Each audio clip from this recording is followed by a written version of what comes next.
On air. I call the 2,381st meeting of the Milwaukee City Council to order. This meeting is being held in person at City Hall, and we've got a lot more people here than we normally have, and by video conference.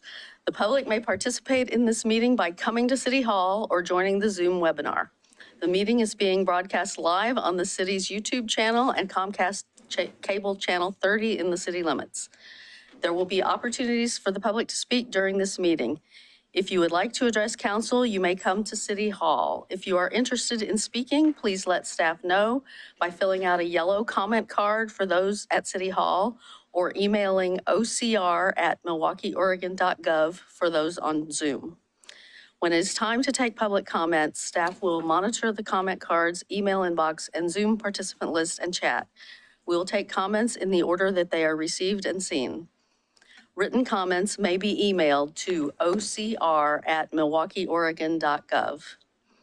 Spanish translation services are available upon request. The public is asked to request translation and other meeting accessibility services at least 48 hours before the meeting. Contamos con servicio de traducción al español cuando sea solicitado. Se pide al público que solicite servicios de traducción y otros servicios de accesibilidad para reuniones por lo menos 48 horas antes de la reunión. Translation services are also available in other languages. Please join me in the Pledge of Allegiance. I pledge allegiance to the flag of the United States of America, and to the republic for which it stands, one nation, under God, indivisible, with liberty and justice for all. The City of Milwaukee respectfully acknowledges that our community is located on the ancestral homeland of the Clackamas people. In 1855, the surviving members of the Clackamas signed the Willamette Valley Treaty, also known as the Kalapuya Etc. Treaty, with the federal government in good faith. We offer our respect and gratitude to the indigenous people of this land. All right, I will now move on to announcements. The city manager, Ann Ober, hosts another open door session on Friday, May 19th from 9 to 10 a.m. in council chambers at City Hall. It is a great time to ask questions, raise concerns, or just find out more about what the city is currently doing. No sign up is necessary and sessions are first come, first served.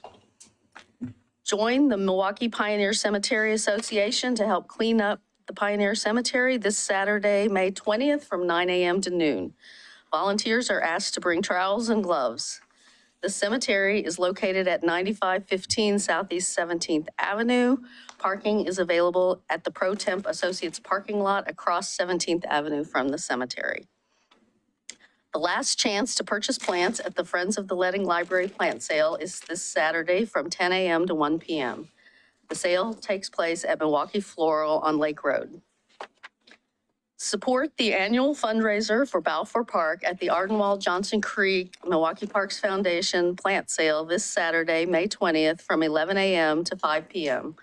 The sale takes place at 3012 Southeast Balfour Street. And over the years, that sale has raised $20,000 for that park, so it's awesome. The Friends of the Leading Library's Sunday book sales return on May 21st from 9:30 a.m. to 2 p.m. in the community room at the Leading Library. The sales include books, CDs, DVDs, jigsaw puzzles, and other merchandise. Learn more at leadingfriends.org. For more information about these events and others, please visit the city's homepage at milwaukeeoregon.gov or call 503-786-7555. Anybody have? Yeah. You do? Okay, go for it. Join us at Milwaukee's third annual Juneteenth celebration, June 17th. It's a Saturday, 11 a.m. to 3 p.m. at Water Tower Park. Come to a remarkable day of unity, culture, and joy as we commemorate Juneteenth. This family-friendly event promises an unforgettable experience for everyone. Make sure, mark your calendars and spread the word about the third annual Juneteenth celebration at Water Tower Park. Let's gather as a community, embrace our shared heritage, and celebrate the journey towards freedom and equality. Thank you. Anything else from anyone? Oh, Mayor Beatty, if I might add, in about an hour and 45 minutes, the polls will close. And today is election day, so a last pitch reminder for any Milwaukeean or anyone listening, you have until 8 p.m. to get your ballot in the ballot box, which is located out front of City Hall, or at 32nd and Harrison at Johnson Creek, at the Public Safety Building, or at Clackamas Community College Harmony Road campus. Any ballot in Oregon may be turned into any ballot box in the state of Oregon and will be counted by 8 p.m. tonight. And any postmarked ballot today will be counted as well. yeah, it just has to be turned in by 8 p.m. tonight. It will be counted probably tomorrow, but yeah. And No, it's great. It's a teachable moment. We got our ballot and we'll be taking a break for him to run it down to the ballot box before 8 o'clock. And any Oregon ballot can be dropped in any ballot box in any county. So even if you have a ballot from Union County or Eugene Lane County, you can drop it in the Clackamas County box and it'll be counted. That's a clarification. So from previous years. Great. Mayor, also just real fast, because we spoke about one of our amazing events this month, another public event that's happening is actually on June 24th will be this Pride event for the city. It's being run by community members this year. We're really excited. It's going to be over at Scott Park, and it's going to be from 10 to noon. More information will be provided in the coming weeks in both the pilot and in our calendar for the city, and that's about all I have right now. But 10 to noon on June 24th at Scott Park. Thanks. Well, and in terms of celebrating Pride, because, well, we will have a meeting at the beginning of June before, but the Milwaukie Community Center is doing a drag bingo for Pride. And so tickets are available online, and you do have to have a ticket to do it, but you can look for that on the NCPRD website, ncprd.com. Pardon? It's June 11th. Is it June 11th? Okay, thanks. All right, if that's all the announcements, we'll move on to the Outstanding High School Student Awards. And we have Principal Kellogg and her two students, Jonathan Mendoza and Ellie Oakes.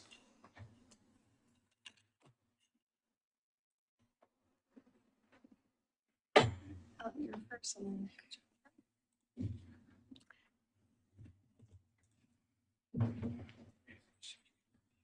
Oh, I didn't check my transitions, but okay, hopefully.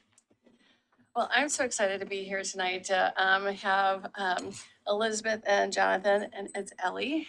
Goes by, we went formal on the presentation, but Elizabeth goes by Ellie. And so wanted to go through, I didn't check my transitions on this one before that. So as you guys know, what we're really looking for in our students is someone who has contributed to the community. They show excellence in academics, or they've overcome any obstacles or shown growth and are thriving.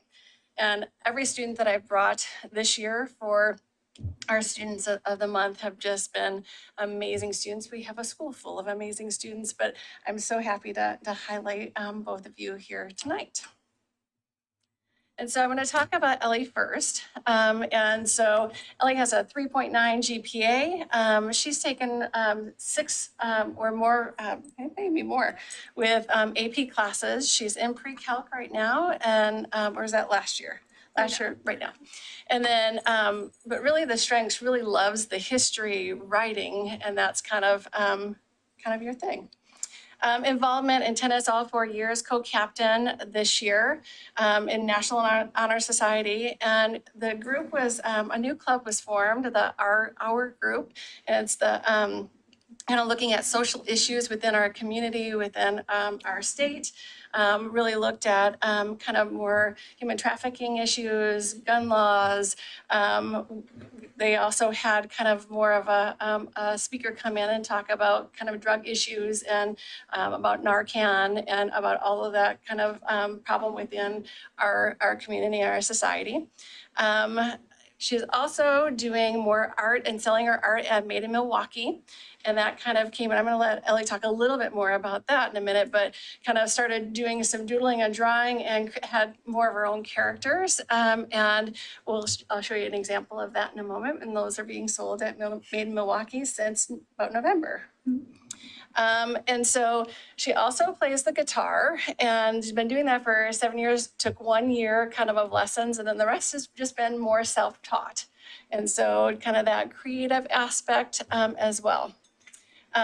She's also working at Willamette View as a server. And one thing that we talked about, really liking the stories of the residents and learning about them as people and what they've done in the community and in their lives. Future plans are go to University of Oregon for cinema studies. And so we're looking forward to seeing all the things that you do with that. And I'm gonna have, here's just one of the pictures and some of the art that Ellie has created. And then I also put the tennis picture in there. That was probably at senior night, yeah. So having that, and they'll probably ask you questions about that in a moment. So some of the pieces, Miss Avila kind of said that Ellie is the best. She was one of our captains this season for tennis, and her positive and encouraging, I'm just going to read it from here, encouraging attitude made this season so much fun for everyone. I really feel lucky to have been able to work with Ellie since she was a freshman, because watching her grow into the person she is now has been amazing. She works so hard at everything she does. She stays persistent to ensure that everything has been done to the best of her ability. The tennis season, Ellie played her hardest and came out a better player every single time. She is strong, physical, and emotional, and it allows her to be so kind to her peers. Ellie has an incredibly forgiving heart that I know her peers appreciate experiencing. I truly hate that I need to start preparing for more seasons and school years without Ellie, because she is a very special person. Ellie is super dope, and I've been so honored to have been her coach. And you'll hear more and more about this, about the thing that I know about Ellie is just her kindness and giving heart. And I think that will be kind of said many times in here. So Mr. Lee, so I had Ellie last year in AP Psychology and APUSH, and she's a peer tutor for AP Psych this year. Her academic skills are among the best in her class. She has a natural curiosity and is an excellent writer and exhibits all the habits of an outstanding student. However, what truly sets her apart from her peers is her genuine and consistent care and concern for others. She's one of the nicest people I've worked with, easily mixed into the, easily mixes in with a group of peers. She was quick to make friends last year, including with people who are new to MHS, and Ellie treats everyone so well all of the time that I have honestly never seen her waver in that trait. She seems to have a permanent optimism and happiness that is contagious to all around her. And while she would likely never agree, Ellie is a natural leader.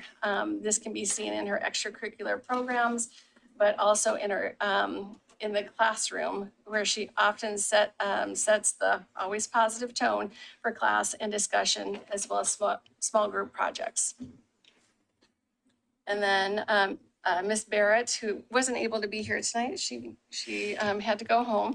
Ellie is kind, intelligent, authentic, empathetic, talented, and hardworking. It's been an honor to be her school counselor for 4 years. Whenever Ellie and I have met to discuss classes and more, she always checks in on me and expresses her gratitude for support. She is supportive and curious about those around her, and a natural caregiver. Ellie is communicative and clear and thinks deeply about the feelings and perspectives of others. She is an excellent listener and makes sure to honor the words of others. And Ellie will shine at U of O. They're lucky to have her. I look forward to watching a documentary made and directed by Ellie someday. Congratulations. Your teachers truly love you. And so do you want me to pause or go into, and then you ask questions? Which way would you like to do this? I mean, maybe it's easier to do Ellie and then come back and do Jonathan. It'll be harder to try to talk to both. I don't know. What do people think? We haven't had two of you do it at once before. It's always been one student. Yeah, I I ask Ellie questions Sure, first? Okay. Sure. So, hi, Ellie. I had no idea you were an artist with art for sale. That's awesome. Or that you were a film student. I'm a huge film buff, so I'm excited to see. In fact, do you have any films on YouTube or anything? Not currently, but definitely working on some Okay. stuff. Yeah. Okay, great. Well, I'll just say, and this applies to both you and Jonathan, I mean, Ms. Kellogg always brings amazing students to us, and it's always so gratifying to see how well-rounded they are. You know, that you have the academics and the athletics and the music, and of course, all the comments about how caring and giving you are to people in your community. So I really, it was great to read about you. You want to tell us, do you have a movie idea that you want to talk about?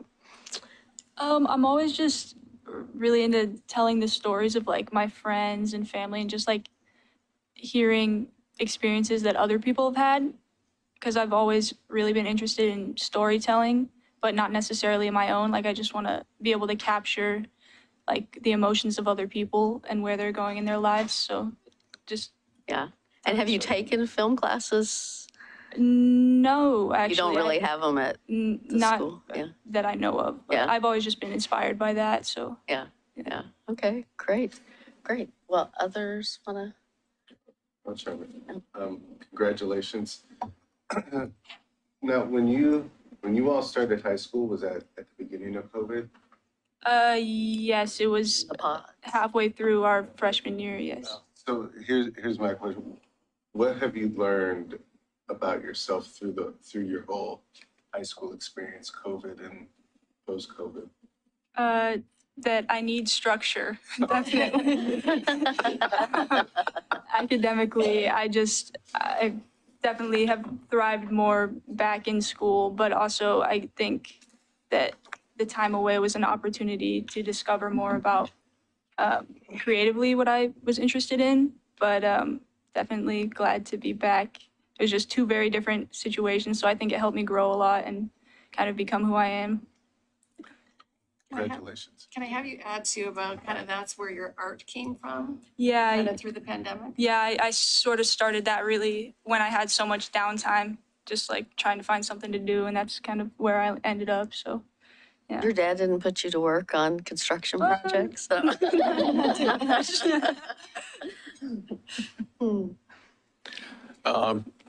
Well done, Ellie.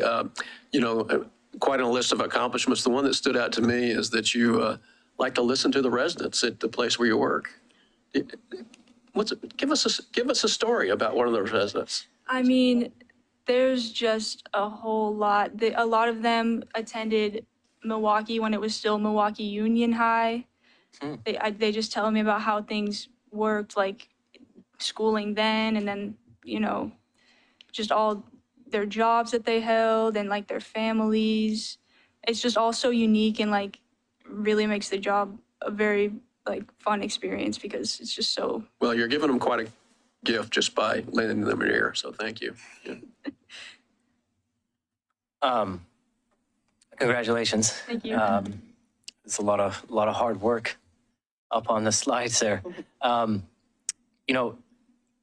One thing that stuck with me is how you said you like to tell other people's stories, right? And I think number one, that's a gift to be able to do that. Number two, that's extremely important and valuable because so many people who have historically been marginalized don't get to tell their stories or don't get to have their stories told.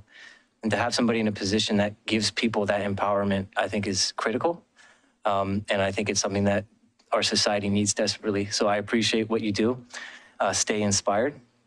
And if I had, my question is, what made you pick U of O?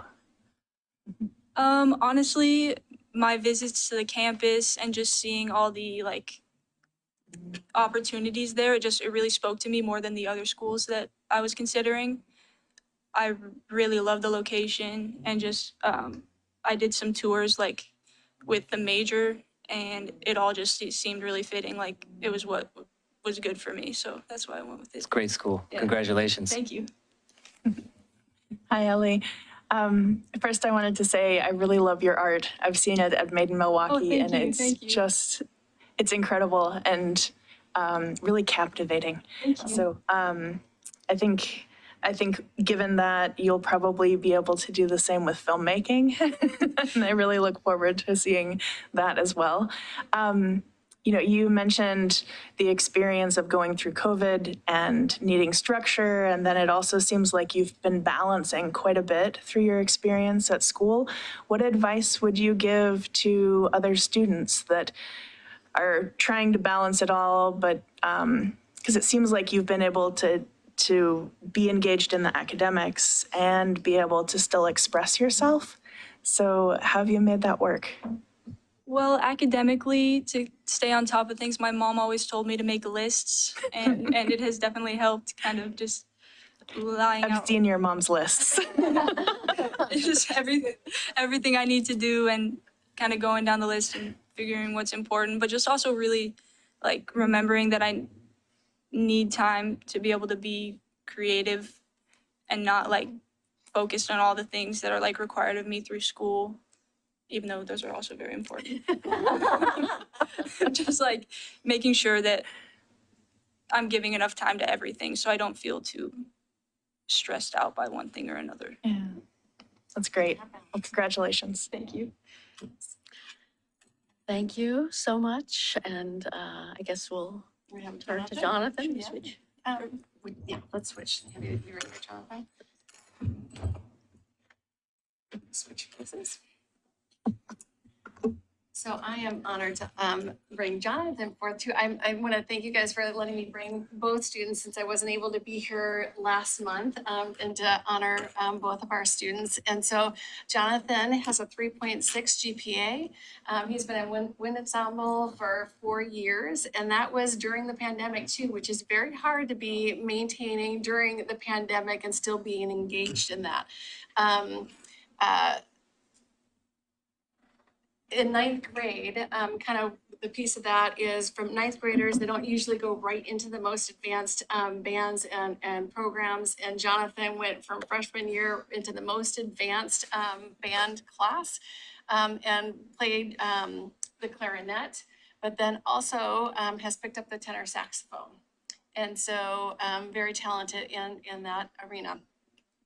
Also wanted to really highlight the courses that Jonathan has taken at St. Schellenberg and really trying to figure out what those interests are. And so he took coding, engineering and robotics, service tech, graphic design. He's took pre-calculus in his junior year and is taking AP calculus now. Future plans to go to CCC to start with and do manufacturing and engineering. So. And then Mr. Grindle, who is our band teacher, Jonathan is one of the few students in this year's senior class who stuck with band throughout the pandemic. Jonathan is level-headed and demonstrates a high level of maturity. He is a musical leader in our instrumental music program, and he's very talented clarinet and saxophone player and will be greatly missed. Mr. O said, Jonathan is a quiet leader. He has a wide variety of interests and is willing to put forth energy to learn new things. He's always engaged in class and thinks deeply about social issues. I'm excited for him to take on the challenge of college. The hard part for Jonathan will be choosing between the many good options he has created for himself. And then Miss Barrett said, Jonathan is a kind-hearted, earnest, and intelligent, talented, and an authentic student. It has been an honor to be his school counselor throughout his high school. Jonathan has a quiet strength that he brings to each space he inhabits. Whenever we have met to discuss classes and more, he is communicative, respectful, and always grateful for support. I've so enjoyed watching Jonathan shine in music and in academics over the past 4 years. Jonathan will continue to be successful in the next educational space, and I'm so happy for him. Congratulations. And so I'm going to turn it over to you guys for your questions. Great. Well, thank you, Jonathan. Congratulations, and thanks for being here with us tonight. That is quite a variety of things you were studying at St. Schellenberg. Did you have a favorite? I'd say my favorite had to be maybe like auto service tech. Yeah. Yeah. Oh, really? Okay. Okay, great. And, oh, go ahead. Yeah, I was gonna say, why was that one your favorite? It just interests me, you know, I guess the relationship with like mechanical engineering and that part. And also my family, my older brother, he's studying mechanics right now. And, you know, he's been a big influence on me. So. Okay, great. And your music, Claire, will you have a way to continue music at Clackamas Community College? Yeah. You will. Oh, good, good. And saxophone or clarinet? I'll probably continue clarinet. Yeah. That's been my main instrument throughout the years. Yeah, okay. Well, great. Well, thank you for being here. Yeah, Jonathan, congratulations, first of all. And again, thank you for being here. A lot of accomplishments up there. I looked at the calculus and I was like, oh, you know, I'm not a big math guy. So I give you the utmost respect for that because I probably will never, ever understand that far. You know, the manufacturing and engineering is something that we probably don't have enough of. As you know, I mean, manufacturing and engineering changes lives. And it's a huge part, right? A huge driving force. Everybody has an idea, but not everybody can put the pieces together. And engineers have been a part of, you know, some of the greatest advancements in human history. So there's a lot of good to be done with the field you're going into. And I'm excited to see where that goes. And also with your music, that's another thing that changes lives too, right? Music brings joy to people. Music can really get people in touch with themselves and the space around them. So it's very good for mental health. I know that because I personally listen to a lot of music myself. So I appreciate your artistic ability to bring that to people. And my question for you would be, why the clarinet specifically? Well, to be honest, I started band in 6th grade and I didn't really, it was like at the bottom of my list as the elective, to be honest. And I just kind of stuck to it, you know. I have uncles that also play the clarinet, so that kind of helped me choose my instrument. Nice. Well, congratulations, and I look forward to seeing what you do in the future. Well, I think this is really exciting to also, you know, both of you have this connection with academics and art. So I was also kind of curious about why the clarinet, but now that we've cleared that up, I'm really interested to know who your favorite musician is and you know, how that has informed your journey.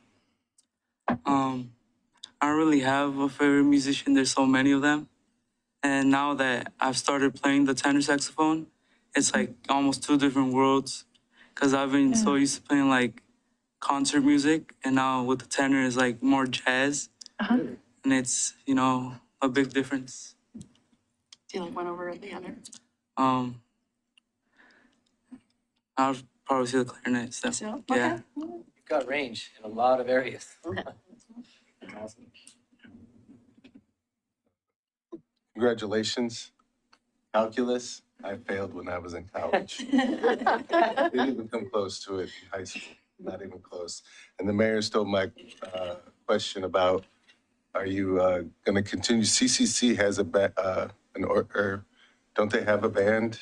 I'm pretty sure they Are do, you yeah. going to try out for that or? Yeah. Yeah, cool. I'm going to ask you the same question. You know, in that whole time with COVID to now, what did you learn about yourself while you were in high school? I learned that I have to have a schedule. It makes it like discipline. You know, during COVID, I was lazy to even roll out the bed and turn on the computer. To be honest. So yeah, I learned to have a schedule, you know, pay attention, and that's pretty much it. Congratulations. Thank you. Jonathan, well done. That's quite a list. So I'm interested that you're very sort of leaning toward auto mechanic technology. What kind of cars do you like to work on?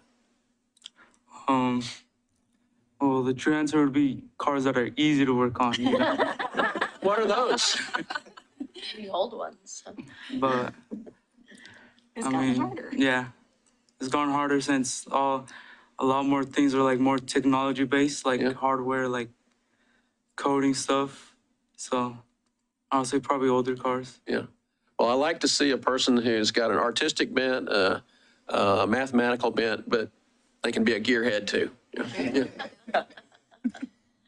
I want to say one thing more about Jonathan. When we sat down and had a conversation about the student, the month outstanding student, and the thing that really was impressed upon me when we talked is about his love for his family and about how important that is for him. And that's kind of has been what has guided him and kind of doing well and trying new things and being out there and just wanting to make his family proud.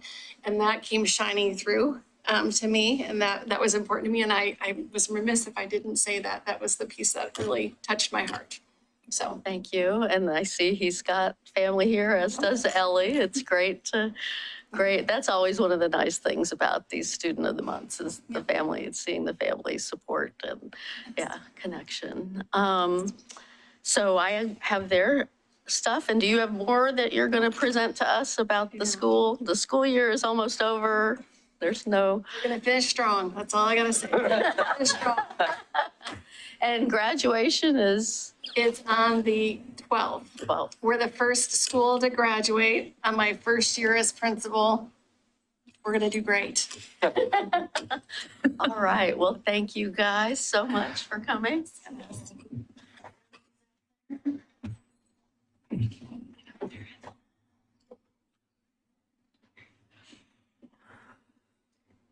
There's a letter in there too. So. Okay. Thank you.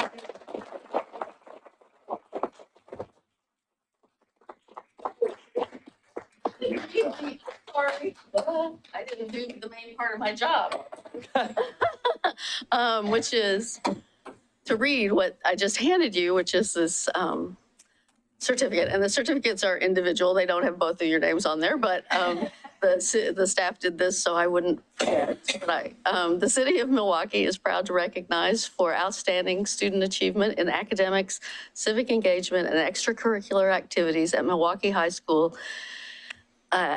Ellie and Jonathan. Let it be known to all that on this 16th day of March, May. Uh-oh, we better check your actual, make sure that's right. We'll send things to one. The City Council of the City of Milwaukee, a municipal corporation in the County of Clackamas in the state of Oregon, recognize these students as excellent examples of the bright future of this community and nation. Thank you.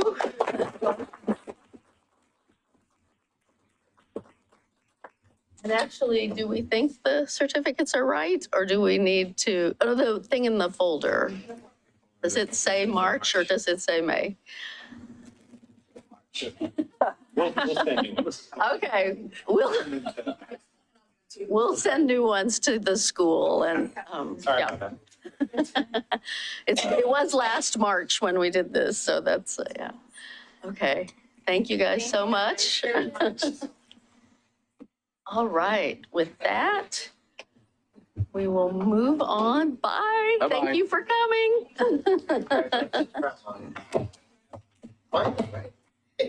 We will move on to the Dogwood Day Proclamation, introduced by our city recorder, Scott Stauffer, and the Milwaukee Historical Society's Greg Heemer, and Phyllis Hines, it looks like, yes, from the Daughters of the American Revolution. Give us a quick second here to get things. Can I do the world's largest museum dedicated to... I can't take Greg's line, can I? I think he's got that copyrighted. I think he does have that copyright. I think he's got that tattooed on his chest. Don't show it. If I do, you gotta harpoon me.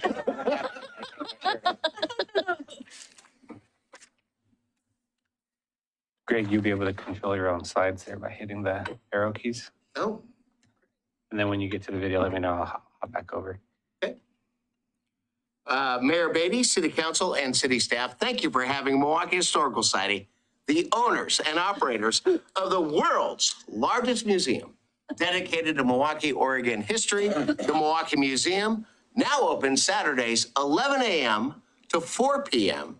located at 3737 Southeast Adams Street, are proud to present tonight's proclamation for May 2023.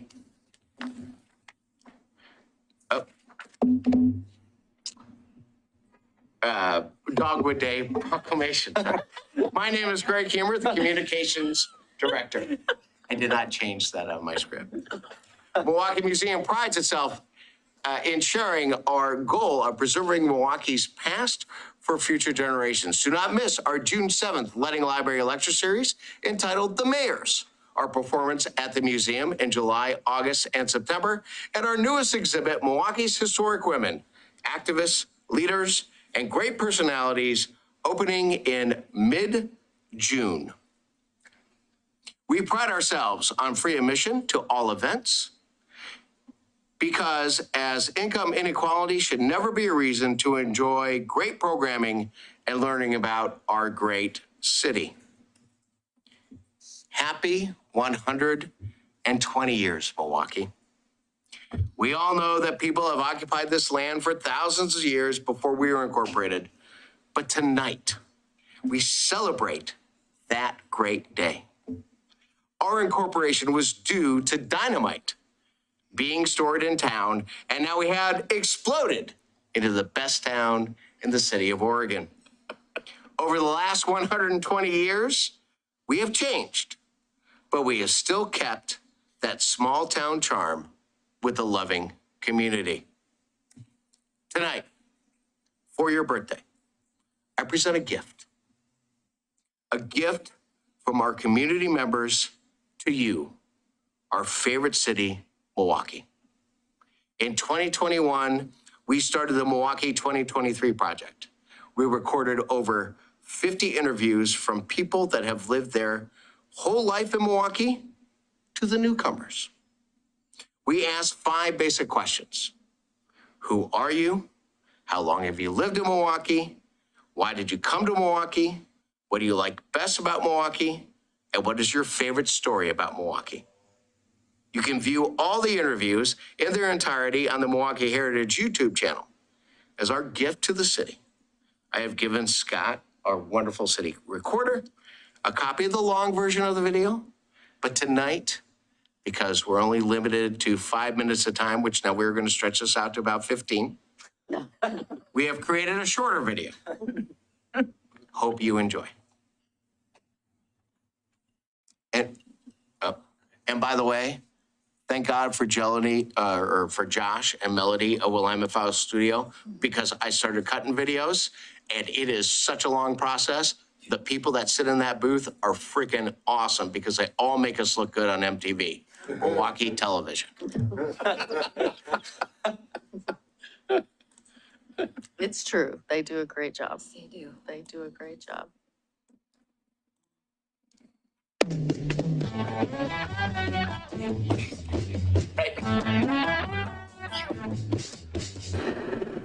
Hi, this is Governor Barbara Roberts, and I couldn't miss this opportunity to wish a happy birthday to the city of Milwaukie, one of my favorite cities in the entire state. So happy birthday, Milwaukie. What I really think is going to be the best part of this is that we have people that are, we just lost Miss Briggs. Josh, if you can hear it, can you turn it back up a little bit, PA in the room? Really old, that have all this Thank you. history. And if it's not written down or if it's not taken up like this, we talk about all these people coming and moving in, there'll be nothing to give them. They don't work here. They only live here.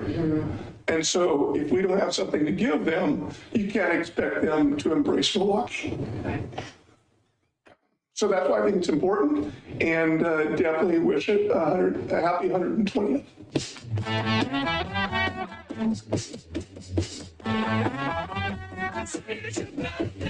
Okay, my name is Alice Roden now. As I grew up, it was Alice Kelts.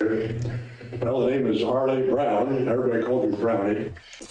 My name is Bob Galway. I'm married to Patty. Brad Olson. Chris Davis.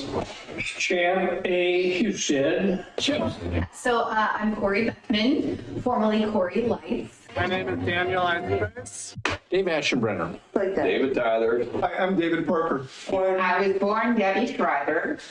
I've been Debbie Lipton forever so long.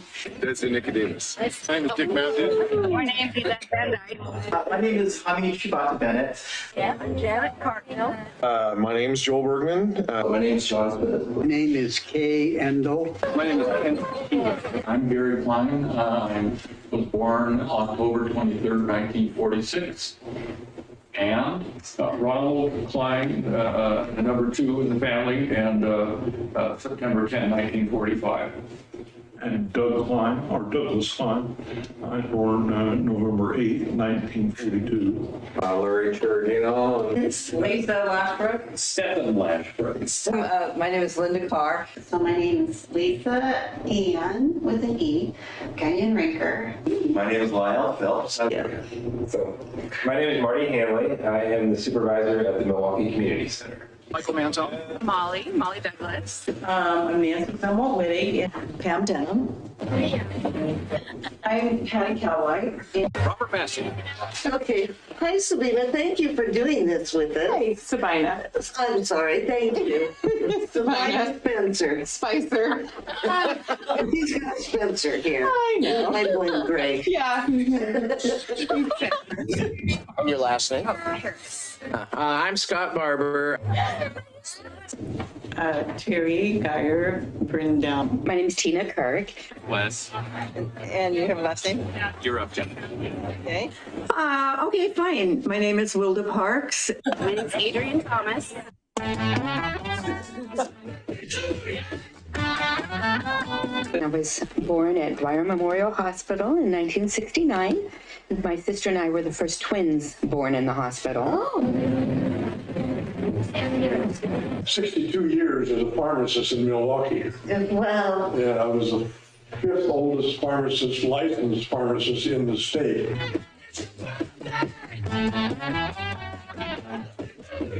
and I actually grew up at 40th and Adams. And that was our homestead that we got in 1894. There's a library down here in Milwaukie. That's not far. I'm going to go there. The library was easy to find. Pamphlets were all nice and neatly stacked. I took 5 from my complex in my apartment, and it was perfect. And so that first put Milwaukie on the map for me. Well, actually, my wife used to live here. She lived here for quite some time. And she's always loved Milwaukie. We have friends in Milwaukie. It's always been a part of her heart. Kellogg Park opened up, and it was just off of Highway 99. Right. Just north of the town. And so when defense housing was available, we moved up there. So I went to 1st and 2nd grade in Milwaukie. We came to Milwaukie for just that, for the community, for the small town kind of vibes, and the nature too. We love how much nature is here.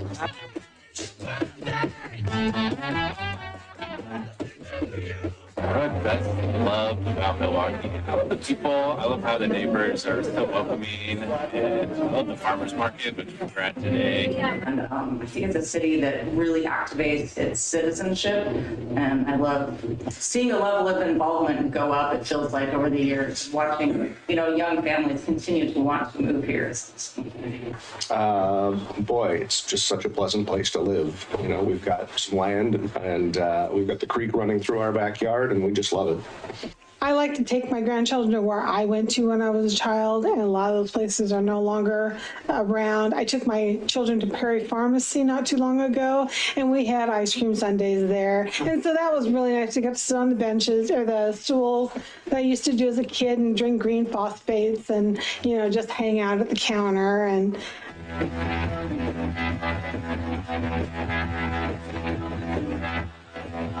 So, in the liquor store there, and my dad and I would go in there, and you weren't supposed to have kids in there in those days.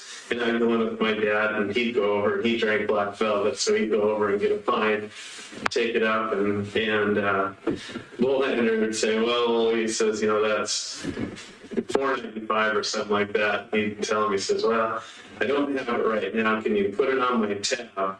And he'd get his little book out, and there was like a little page in there, and he'd write it down. And there, my dad was always good for it. It was just, you know, they didn't have a lot of money back then. Yeah. And then he'd say, you know, I'd like to take Barb out to get a bite to eat. He wouldn't have $20 I could borrow with me. He did not really get a bottle. He did $20. We were fortunate, the three of us, to be on the football team when I went to the state championship, and to watch the city, the community. That's where the Mayberry came out to celebrate. Even though we lost, they celebrated with us. The Elks took us in and gave us dinner. And I'm working on my thesis project with Hadley's, who opened the first Rockland Bakery. One very cool piece of many wonderful places in history. And one good thing he did when my dad died in 42, March 42, he was cremated, and then they put him in a brass urn. And he told my mom, he says, I'll hold that urn for you.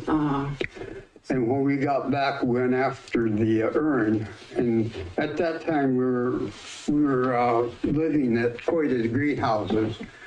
And the first thing I went with her, and the first thing he says, she said they lived in Wichita, and he says, what's Wichita? Because he was from Wichita, Kansas. And he gave her the urn, and he never charged her anything for holding it. So the people in Milwaukee were exceptionally fine people. You know, I'd have to say the Milwaukie Museum, actually, because, you know, for a small town to have this museum that, you know, curates everything that happened in Milwaukee is pretty amazing, because people are allowed to contribute to the museum. And, you know, in other cities, other bigger cities, and even smaller cities, you wouldn't be able to get that kind of participation or engagement from the city. So I would say the Milwaukie Museum is like, I know it's not a story, but it's one of my favorite things about.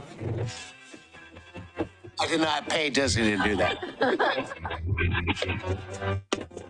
Happy birthday, Milwaukee. You've aged beautifully. Happy birthday, Milwaukee. happy birthday, Milwaukee.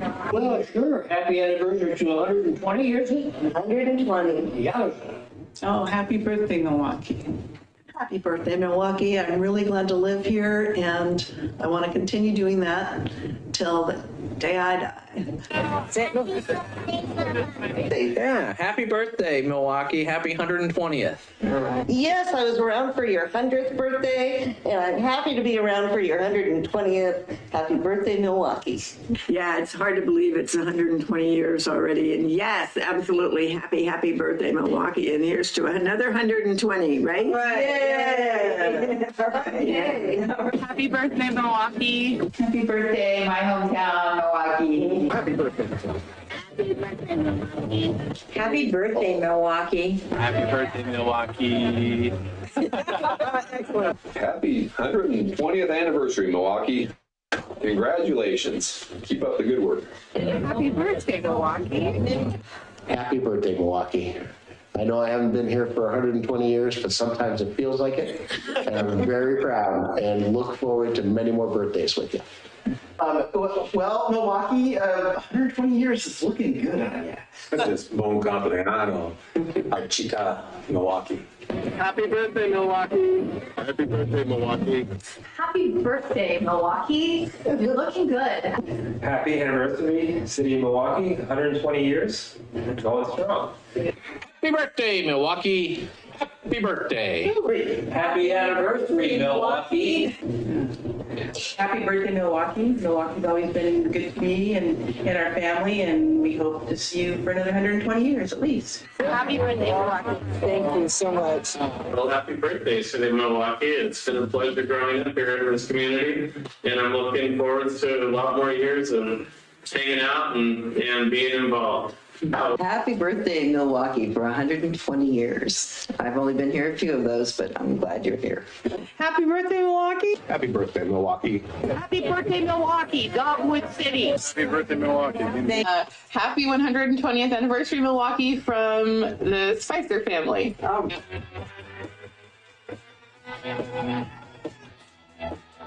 Those people from last year. So that is it. So, and Scott's got the longer version. I'm sorry, I actually tear up when I watch that because you don't know the strong feeling that this community has for this town.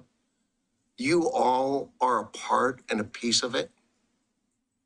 The openness that we have to our government, the openness that we have to our community, and the feeling that we love our neighbors. You don't hear that a lot, but it's here in Milwaukee. So thank you for everything that you and everyone in the audience and everyone listening on TV does. Thank you. Thank you, Greg, and thank you to the Historical Society for sponsoring that video. Very well done. We have just a few more brief remarks on Dogwood Day for you, and I will introduce Phyllis Hines from the Daughters of the American Revolution. Can't follow that very well. I could say, good evening, Mayor Beatty and the members of the council. It's nice to see you again. My name is Phyllis Hines. I'm an honorary regent of the Susanna Lee Barlow chapter of Daughters of the American Revolution. The missions of DAR are to promote historic preservation, education, and patriotism. May is Historic Preservation Month. In 1920, DAR chapters were charged with, and I quote, "It is the desire of the National Society that every chapter collect data relative to historic spots in its vicinity, and if not otherwise marked, to memorialize them. Markers are now currently for people, places, and events. This chapter's first marker was dedicated in 1923. In 1952, the chapter dedicated the Dogwood tree marker, commemorating the tree's scenic contribution to the community. It was a bronze plaque placed on the home grounds where the tree was located on Harrison Street. The inscription was Dogwood tree, the native Pacific dogwood, over 100 years old, the largest in the United States. Height, 65 feet. Circumference, 7 feet. Susanna Lee Barlow Chapter, DAR, April 27, 1952. The Susanna Lee Barlow Chapter of DAR is proud to be in partnership with the City of Milwaukee and the Milwaukee Historical Society on the celebration of Dogwood Day and Milwaukee's history. Our involvement this year included judging the many wonderful dogwood photographs. And as supporting education is a priority in our chapter, we sent the city's dogwood packets to the Milwaukee elementary schools. We included a list of K-2 social studies standards, which are met through the study of historic community. Your inclusion of the Susanna Lee Barlow chapter in Dogwood Day Proclamation is an honor. Thank you very much. Appreciate your time. Thank you. Thank you, Phyllis. And so the city commemorates Dogwood Day in a few ways. We're going to be present at the Milwaukee Farmers Market this Sunday. We'll have a booth out in front of City Hall, and staff will be there, and we'll have all kinds of course, the postcard, and we have a new edition of the sticker and the Dogwood sticker. And we may also have some sunglasses for folks to pick up this year, and members of council got those. So come by this Sunday.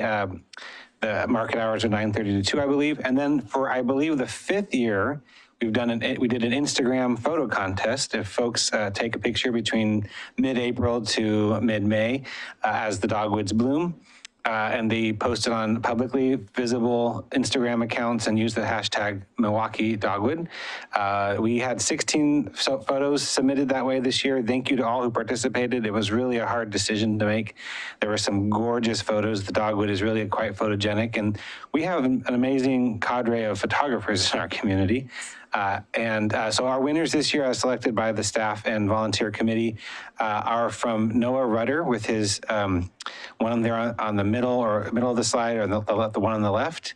And then Kelsey Allen on the right with the bright, vibrant, both the pink dogwoods, both variations of the dogwood. So thank you to Kelsey and Noah for submitting them.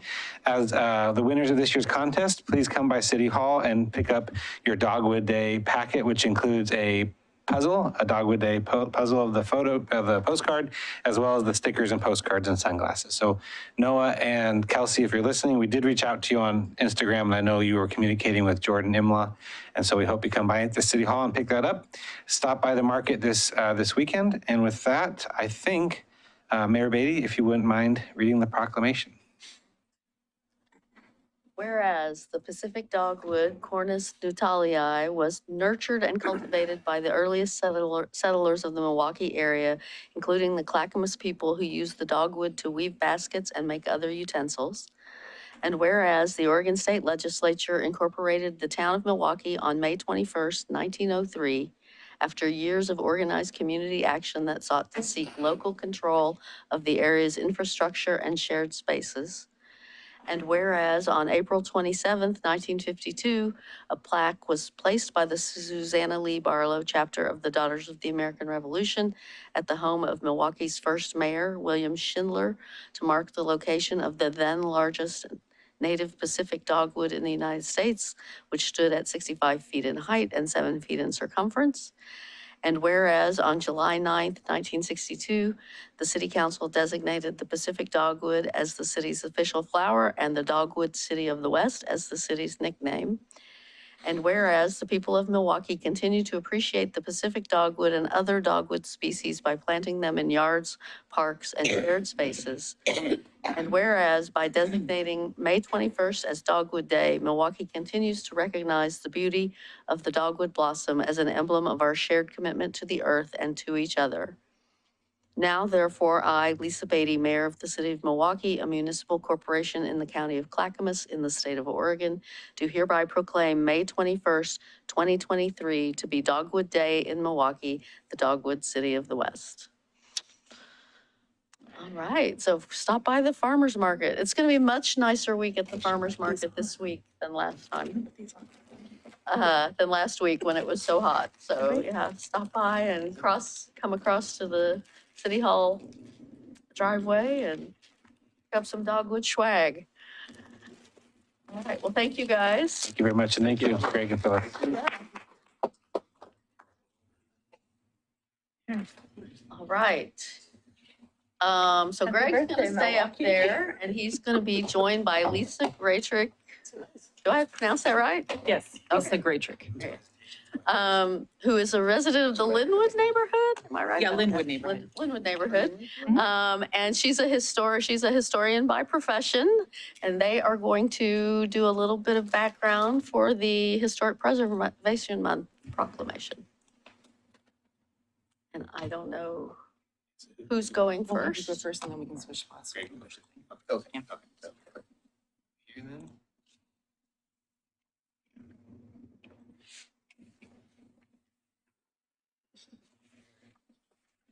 By the way, while they're setting up, Lisa is leading a tour of downtown Milwaukie. She did one last month and it was awesome. It goes through downtown and through part of historic Milwaukie, looking at historic structures and talking about the significance of the building.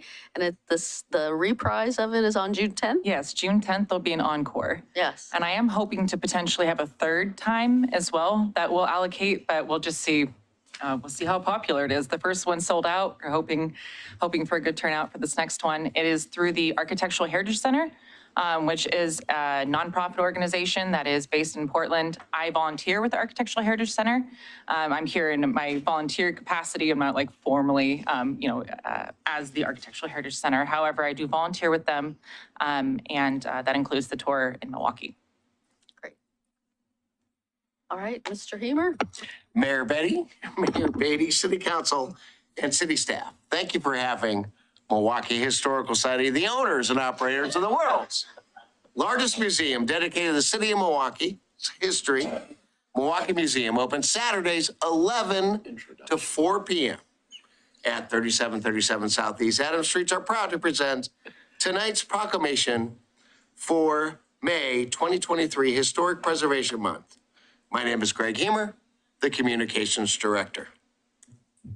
Change happens every day in our lives, our community, and in the universe. Without change, life would be boring or even non-existent. But our past, like historic buildings, help tell our story, where we began and what to either repeat or to do better in the future. Our last exhibit and book, entitled Then and Now, displays photographs of a time gone by side with what it looks like today. For example, this slide you're seeing is from Milwaukie 1955 on the left and Milwaukie 2022 on the right. Look at the tree canopy between the two. But also in this photograph, you can see some iconic structures like the Portland Waldorf School, Hager Pond, the Strebe House, the William Schindler Building, just to name a few. These symbols of Milwaukie are reminding of us of days gone by, preserving Milwaukee's history for future generations, fostering local pride, encouraging local economic growth, being environmentally responsible, all while enhancing livability. To help preserve and raise interest about our historical, interesting, and even amazing buildings, Milwaukie Historical Society held a 2019 historical home tour in the Island Station neighborhood. We also have a program to explore your home's history. For a small fee, our crack team of investigators will provide you all the deeds and owners from the donation land claim to you, the current owner. Now, our most exciting news is that we have started the process of completing our historic home inventory, which is required by our comprehensive plan.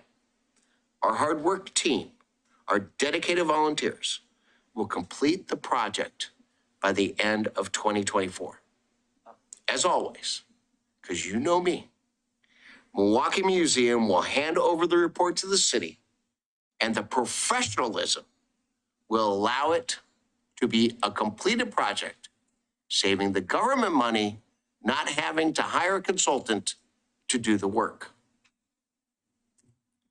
Thank you for letting us address you again tonight. And Ms. Mayor, after the presentation, please read the proclamation. We'll switch off and let Lisa give us a little bit about historic preservation. Correct. So I figured it was fitting if we're going to talk about preservation. Obviously, there's a lot of wonderful things going on in our community preservation-wise, but I think it would be nice to just give a little background on preservation so you can understand, first of all, where it's come from, which kind of helps us understand where it's going. And also, something I truly feel is very important is to understand that preservation is really about sustainability and that holistic approach. So I just want to give an introduction to those topics. And thank you very much for your time today. I appreciate it. I think you have to run like this because if you do full screen mode, it kind of goes off the page. So you should still be able to use the arrows. Okay. Oh yeah, we're good. Okay. Thank you. All right. So historic preservation has had a long, rich history in the U.S. with a lasting impact on the built environment. Its impact and legacy are seen in the restoration of buildings and structures, as well as in the historic trails, railroads, and highways that we continue to use every day. Historic preservation is all around us. In order to better understand how the field of historic preservation evolved over time, let's start with a quick timeline. So, considered the first historic preservation group in the United States, the Mount Vernon Ladies Association was started in 1856 with the goal of preserving George Washington's estate. This represents the early formation of preservation advocacy, which was focused on high architecture and birthplaces of nationally important figures. The 1906 Antiquities Act was the first U.S. law to provide general legal protection of cultural and natural resources of historic or scientific interest on federal lands. Though not really comprehensive, it laid the groundwork for future legislation and protections on federal lands, as well as the National Park System. In 1935, the Habs and Hare programs, the Historic American Building Survey and Historic American Engineering Record, were established through the Historic Sites Act. The Historic Sites Act was established to promote a national policy of preservation for public use of historic sites, buildings, and objects of national significance for the inspiration and benefit of the people of the United States. This was really the beginning of the hands-on preservation movement and a strong shift in efforts from formal preservation of, again, these architecturally significant high architecture sites to sites that are more important to the American people. In 1966, both the National Historic Preservation Act and Department of Transportation Act were established, which created the entire legal framework that supports the modern historic preservation field today. They require that projects consider historic properties early in the planning process. In 1969, the National Environmental Policy Act was passed, which also requires projects to consider historic resources and more formally concreted historic properties as valuable resources within their natural environment. Historic preservation promotes sustainability through the reuse of materials, retention of community character and pride, and creation of good jobs. It promotes the holistic approach to sustainability through consideration of economic, social, and environmental factors. The economic impacts include tax incentives, grants, conservation easements, and increases in retention of property value. It also includes heritage tourism and community revitalization, which bring people to our community and to our businesses. Regulatory relief also allows zoning and building codes to be eased to allow historic elements to be grandfathered in. Lastly, preservation creates good, local, high-paying jobs. The environmental benefits to historic preservation are tangible and real, like the reuse of wood flooring or the rehabilitation of existing wood windows. They are also intangible or less visible, such as reducing our dependence on vinyl and other toxic building materials, as well as limiting the dioxins and PCBs in our waterways, soil, and air. You can buy a homeowner a new window and they will eventually need a new one. If you teach a homeowner how to repair their window and install a storm window on the outside, they will have windows for life. The greenest building is the one that already exists. This is just one example by the numbers. Adding a storm window to an existing wood window can achieve an average U value of 0.5, and a hint here, smaller numbers are better, with an average payback of about 4.5 years through the cost savings of installing that exterior storm. Purchasing a new window with a 0.5 UV value, which is considered pretty mid-value high energy window, and throwing out that old window would have a payback of about 40 years. With a slightly better UV, if you get the real top of the market stuff, and you keep that UV down really, really low, it's going to come down to 34 years. However, if a wood window already has a storm window installed on the exterior and you remove both and put them into the landfill and upgrade to a super efficient new window, it's going to take 240 years to make up the cost of that window. So people don't understand that even if you are going to save money on your bill, if that savings is very, very small or equal to or negligible to an update that would have retained the windows, you've now thrown away materials, put in new materials that aren't going to last as long, and it's never going to make its money back. So preservation allows for flexible options that work with multiple budgets to achieve similar sustainability goals. It also promotes repair over replacement, which I believe really empowers homeowners to take care of their own buildings. Lastly, historic preservation promotes community pride and sense of place, encourages variety in the building stock and housing cost options, and allows for doubling economic incentives by combining low-income tax credits with historic preservation tax credits. Historic properties can be reused in such a way that really benefits the community as a whole. I just want to say that I love Milwaukee and I believe this place matters. So thank you. Thank you. Thank you. All right, I guess with that, I will read the proclamation. Whereas the preservation of historic places is an effective tool for revitalizing neighborhoods, fostering local pride, and maintaining community character while enhancing livability. And whereas preservation and reuse of historic buildings is inherently sustainable and environmentally sound. And whereas since 1973, the National Trust for Historic Preservation and countless other communities across the United States have marked May as an annual time to reflect on the importance of preserving places that reflect America's history. And whereas modern-day Milwaukie, established in 1847 on the historic homeland of the Clackamas people, encompasses a range of potentially historic buildings from late pioneer era structures through Victorian, Craftsman, and other historic eras and styles to exceptional mid-century architecture. And whereas residents of Milwaukie and the many volunteers of the Milwaukie Historical Society have helped raise awareness of historic resources and buildings in our community, including launching the first historic home tour in 2019, working with fellow residents, realizing their homes' history, and striving toward completing Milwaukee's historic home inventory list by 2024. And whereas the preservation of historic places has a positive impact on communities by strengthening neighborhoods, encouraging local economic growth, providing a physical link to the past, and by being environmentally responsible.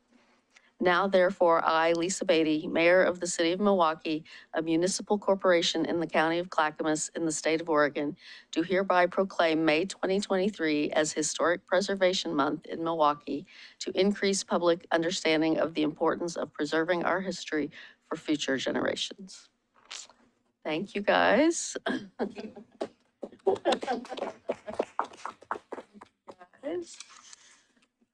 All right, and proclamation, we have two more proclamations today. The third one is Armed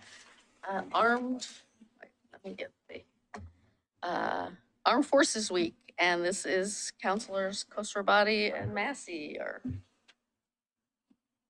Sure, I'll go. I have a few things to say here. There's a couple of military-related holidays that we observe in the United States, and one of those is Veterans Day in November, and that honors all those who have served, and that's 16.5 million people, which is not quite 7% of the population. And another one coming up very soon is Memorial Day, which honors those who gave the ultimate sacrifice, and there's 1.1 million persons who have died in the service of their country in the various wars over the country's existence, which gets us to Armed Forces Week. And the focus there is on those currently serving, okay? And there's 1,344,000 of those serving. And of those, around 170,000 are deployed in a lot of locations around the world. And there's probably another 40,000 that are embarked in the 3 carrier battle groups and expeditionary strike groups that are on the high seas. Beyond that, let me tell you who those people are. 52% of them are under the age of 25. Another 20% are under the age of 30. So basically 3 out of 4 of those people are all under the age of 30. So these are obviously a young force. And believe it or not, I too was one of those under 25 at one point. And when you're at that point in your life, you're inexperienced, you're unsure of your place in the world. And the military, at least for me, gave me some structure, allowed me to mature and even flourish. And that's happening for all of those millions of people I just described. And so I would say that there's 2 benefits from this. Obviously, I think that we need a military who can respond to crises around the world. That's the first benefit. But the knock-on benefit is most of those people will leave the military and come back and be integrated in our community. And they will bring a great work ethic and a ability to really work efficiently and effectively in teamwork, which benefits, the whole society for their lives. So we don't get to encounter a lot of active duty military people here in Milwaukie. But, if you're in an airport, on the holidays, traveling somewhere, you might see someone in their Class A uniform or in their khakis or their camos. And so I would just say, express your thanks from a grateful nation when you do encounter those who are on active duty. Thank you. Hmm? Are you going to add? I didn't prepare any remarks. I just wanted to touch on a few things. The people who serve in our nation's military are the same people who pump your gas, the same people who pour your coffee, same people who like your Instagram post. It's all of us, right? It's your neighbor, it's your coworker.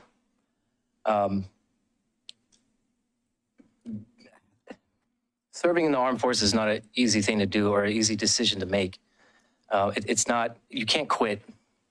You could try, but they won't let you. For me, it was more of because of September 11th. I felt like it was something that I needed to do. And there's a lot of people out there that feel like joining the military is something that they need to do. And you know, the interesting thing is I know Armed Forces Week is for those that are currently serving, but even those that are currently serving, they still come home with a battle still to fight, and it doesn't end. Actually, being sent overseas in a war is actually where it starts, and then it continues, in most cases, for the rest of their lives. The military also gets caught in some crosshairs, right? We sometimes blame those who serve for certain things that take place or certain decisions made by those in positions of power. But again, the sacrifice that's being made is a selfless act. Typically, a lot of times, joining the military is a last resort for most. If all hell breaks loose and I can't do anything else with my life, I might as well figure it out in the military. And you'll figure it out pretty quickly. But I say this because of the utmost respect and admiration I have for everyone that chooses to sign up. Even those people who this country has historically marginalized have taken an oath to defend her. And I think that's something very special and unique, right, to the human element. And I think that's something that we also need to take into consideration. That obviously, yes, thank you for everyone who decided to raise their hand and serve.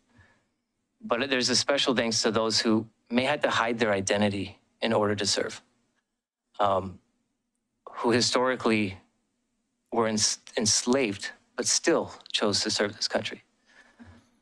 And I think a huge thank you and a huge sense of appreciation, admiration, and putting that a little bit more at the forefront of these times is warranted. So I just want to take the time to thank all of those who have served, who continue to serve, those who have made it home but aren't quite home, and those who have had to face prejudice and sometimes fight for the same freedoms they weren't even afforded themselves. The appreciation and admiration is at the utmost for you. So thank you. And Mayor Beatty, if I might also add, one of the partners that the city enjoys in the community is with American Legion Post 180, who works with our Milwaukie Police Department for the Corporal Diffie Veterans Fund. And this being Armed Forces Week this Saturday, May 20th, at the American Legion Post on Monroe, there'll be the annual pancake breakfast fundraiser for that special stopgap fund that the post administers for veterans identified by the police department in need of emergency funding. So I just posted that on the screen there and just want to make sure we flag that. Great, thank you. Thank you for that. And do either of the counselors want to actually read the proclamation, or do you want me to read it? You read it. Yeah. Mayor, please. Okay. Whereas the United States of America is an enduring symbol of freedom, protected willingly by citizen soldiers who have answered the call to serve. And whereas we must never forget the sacrifices of war and the debt owed to those who defended our right to life, liberty, and the pursuit of happiness. And whereas the armed forces of the United States serve as a unified team at home and across the seas in the pursuit of a durable peace. And whereas the strength of our armed forces rests not alone upon their active and reserve members, our industrial productivity, and our human resources, but also upon the understanding and support of an informed American people. And whereas in 2019, the Milwaukie Police Department and American Legion Post 180 established the Corporal Diffie Fund to address financial support gaps experienced by veterans and their families in need of emergency assistance. And whereas the Milwaukie Police Department and American Legion Post 180 recognize Armed Services Week through various activities, including a pancake breakfast fundraiser for the Corporal Diffie Fund. And whereas May 20th, 2022, Armed Forces Day is a time for all Americans to thank all who have served in the armed forces of this nation.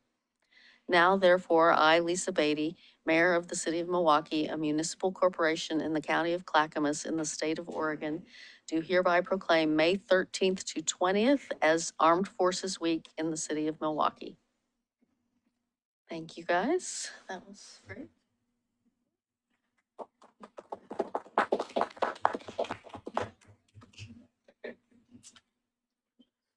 And Public Works Week.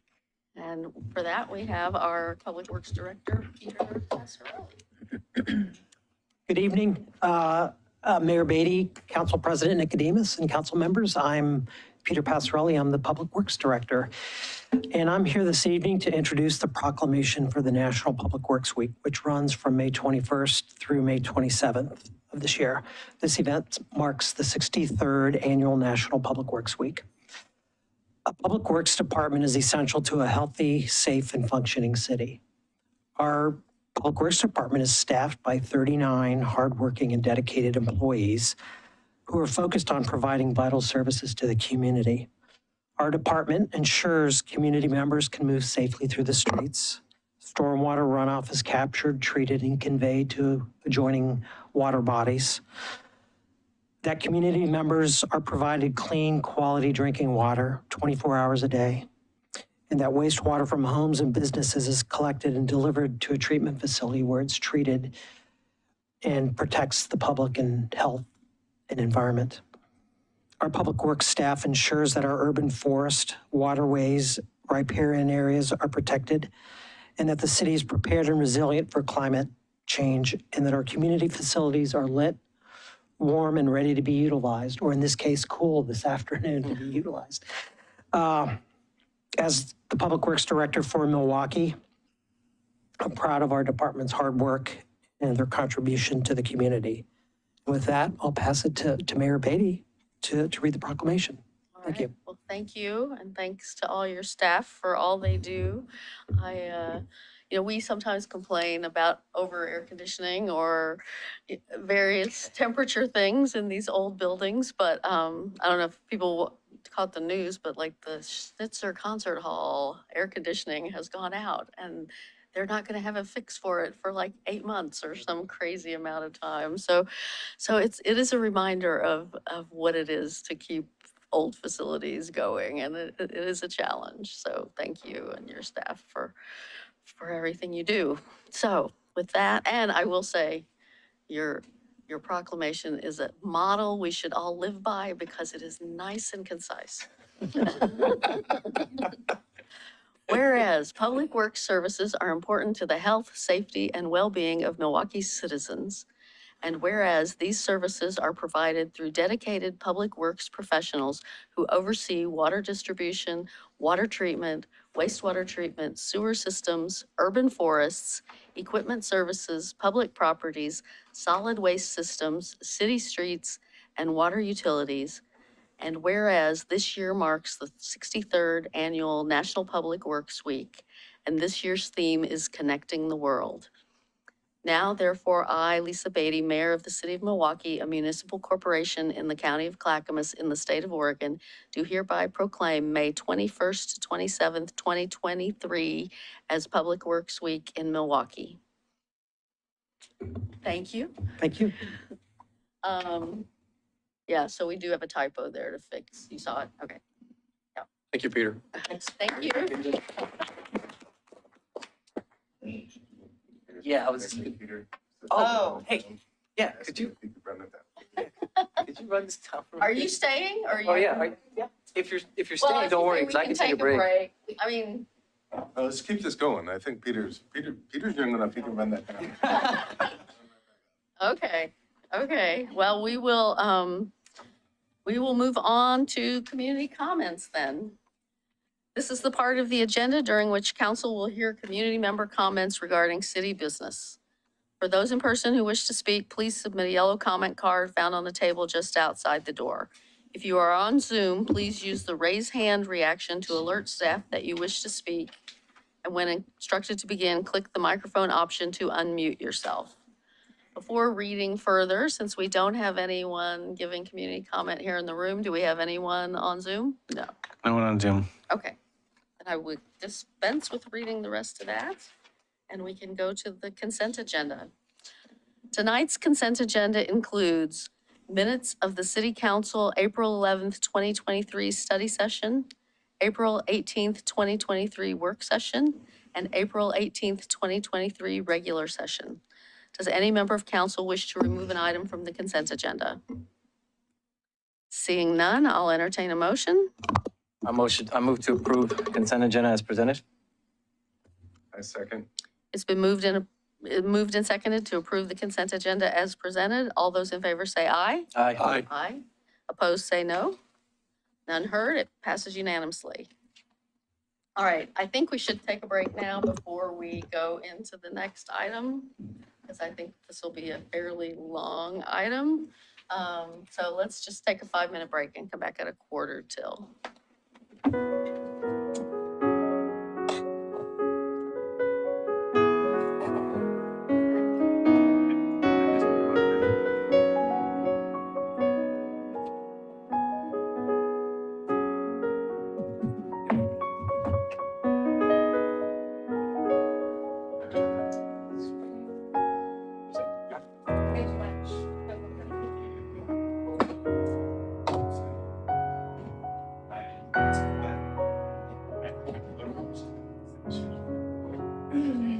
You guys have a PowerPoint? Did you send it to me? He's got it. You got it? Okay.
All right, we do not have a public hearing, but we have a discussion tonight on the housing production strategies and housing capacity analysis reports.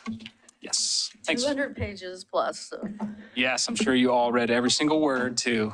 I have a lot of questions, so I read most of the words. I'm Joseph Brilio, Community Development Director. It's great to see you, Mayor and Council. I'm here with our Planning Manager, Laura Weigel, and our consultant, Beth Goodman, is on. She'll be giving the presentation. I was going to start with a proclamation for Community Development Week, but I'll let Public Works have their, Now, we always have a planning one later. Yeah. I can't remember what month that is. We'll share. Yeah. We'll be back. So we agreed, the city manager advised us to hold all our questions to the end. Is that what you want? Sure. Okay. Yeah, that sounds great. Okay. I'll let Laura kind of update and get Just a little brief update in that we've been here twice. So we were here back in January, we talked about the housing capacity analysis. And then we were here again in February and we talked about the draft of the housing production strategy. And we're here tonight kind of getting in preparation. We're going to the Planning Commission for the hearing on the HCA. And then also the HPS will be adopted by resolution. So we're just doing the hearing part on the HCA, and that is next Tuesday night. And then we'll be coming back to you all on June 6th, hopefully for the adoption of the housing capacity analysis and the housing production strategy. So we're getting prepared to go to the Planning Commission and start our public hearing process. Great. And with that, Beth, we're gonna hand it over to Beth Goodman, our consultant, who's been helping us, leading this charge. And doing a great job, by the way. Saying. Oh, thank you so much. So should I put up my screen or will you be projecting your screen? Ah, there I am. Wow, nice. I think I'll share my screen. Become abstract, like art. Yeah, I felt very abstract. Let me share my screen correctly with y'all. Great. That's so meta. Or something. Do you see my We see an arrow. We just see an You see an arrow, which is weird. You see an arrow. That's really obnoxious of it. Give me one moment. All right. How is that? Blank. Do you see my presentation now? No, it is a blank screen. Oh, yeah, there we go. We can see it now, Beth. Excellent. You're good. Man, that was frightening me for a few moments there. Good evening. Thank you very much for having me here. I'm excited to talk to you about this. So, as Laura said, we've been working on developing the housing production strategy since last fall. We started with a long list of potential actions, narrowed it down, evaluated the actions, and have come to you with our draft and our final HPS. So our project, including the HCA, started back in March of 2022. And here we are, I feel like at the end of a marathon. I suspect that Laura and Joseph are feeling this even more. The end of a marathon with the draft housing production strategy for you. Throughout this project, we've done a fair bit of stakeholder outreach. We worked with we engaged Milwaukie through an activity and a survey about housing needs in October to make sure we were understanding the housing needs of people in Milwaukie. And then we shared information about the housing strategies, which are considerably more technical and a little bit hard to explain to the general public as a whole big package. We met with the Equity Steering Committee back in, I think, October, and got their input on outreach and how to work with different groups. We had 6 meetings of our Housing Capacity Technical Committee, who have a great deal of experience in Milwaukee and with housing. They were kind of honestly, one of the more impressive committees that I've worked with more recently. We've had 2 meetings with the City Council and 1 with the Planning Commission. We did interviews with service providers and housing developers with a focus on affordable and middle housing. And that happened this year in March and February to essentially talk about the strategies and make sure that we were including the right strategies. As Laura mentioned, we've got a meeting with the Planning Commission next week and a final meeting with the City Council. That will be with the City Council on the 6th of June. So what I plan to cover are the revisions from the last time we talked with you in February, some about potential funding and partnerships, some about state requirements for implementation and the implementation schedule. There is a great deal of information in the HPS. We didn't want to just give you a very long presentation. So it may well be that the presentation doesn't cover some of your questions, and we will certainly address those. So the changes that we made since we met with you in February were that you asked us to look at additional implementation considerations related to making sure that as much as possible, we were talking about long-term affordability when the city is putting in resources to support development of housing that is expected to be affordable. Think about staffing requirements because your staff, you don't have a big staff. They're very smart and they're very active, but you don't have a lot of people to do this, and funding implications of each of the actions. We were, looking at staffing and funding implications, potential partners for the HPS. We looked at some of the different organizations, either by name or by grouping that you maybe want to work with, because implementing the HPS is really, it's very much a group activity. So a lot of these actions aren't actions that the city can do on its own. It's in working with the regional partners. And then we also looked at details about the status of MHOS actions, which is in Appendix F of the Housing Production Strategy report. We did some updates to the action. We added a new action for developing pre-approved plan sets for accessory dwelling units and middle housing topologies. That was previously something we had as a recommendation. We put it in as an action. And essentially, those are architectural plans that anybody who wanted to build an ADU or certain types of middle housing could get from the city. And if they followed those, then they wouldn't have to go through approval for their plans. We moved to future consideration inclusionary zoning.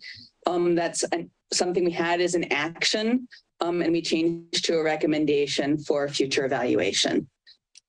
Some of this was based on input from your city manager, who I think as she reviewed the HPS, she asked some very important and cogent questions. So not all of the actions, many of the actions in the HPS build on previous plans. So essentially, they're things that have been discussed in the MHOS, but hadn't yet been implemented, or were tenets of your comprehensive plan. So things that in your comprehensive plan process, you identified as things that the city should be doing.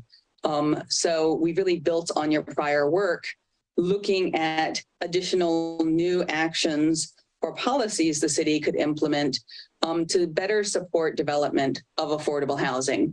Now, recognize that these actions in and of themselves, as we start to talk through them, they generally aren't going to result in development of new housing, but they're part of the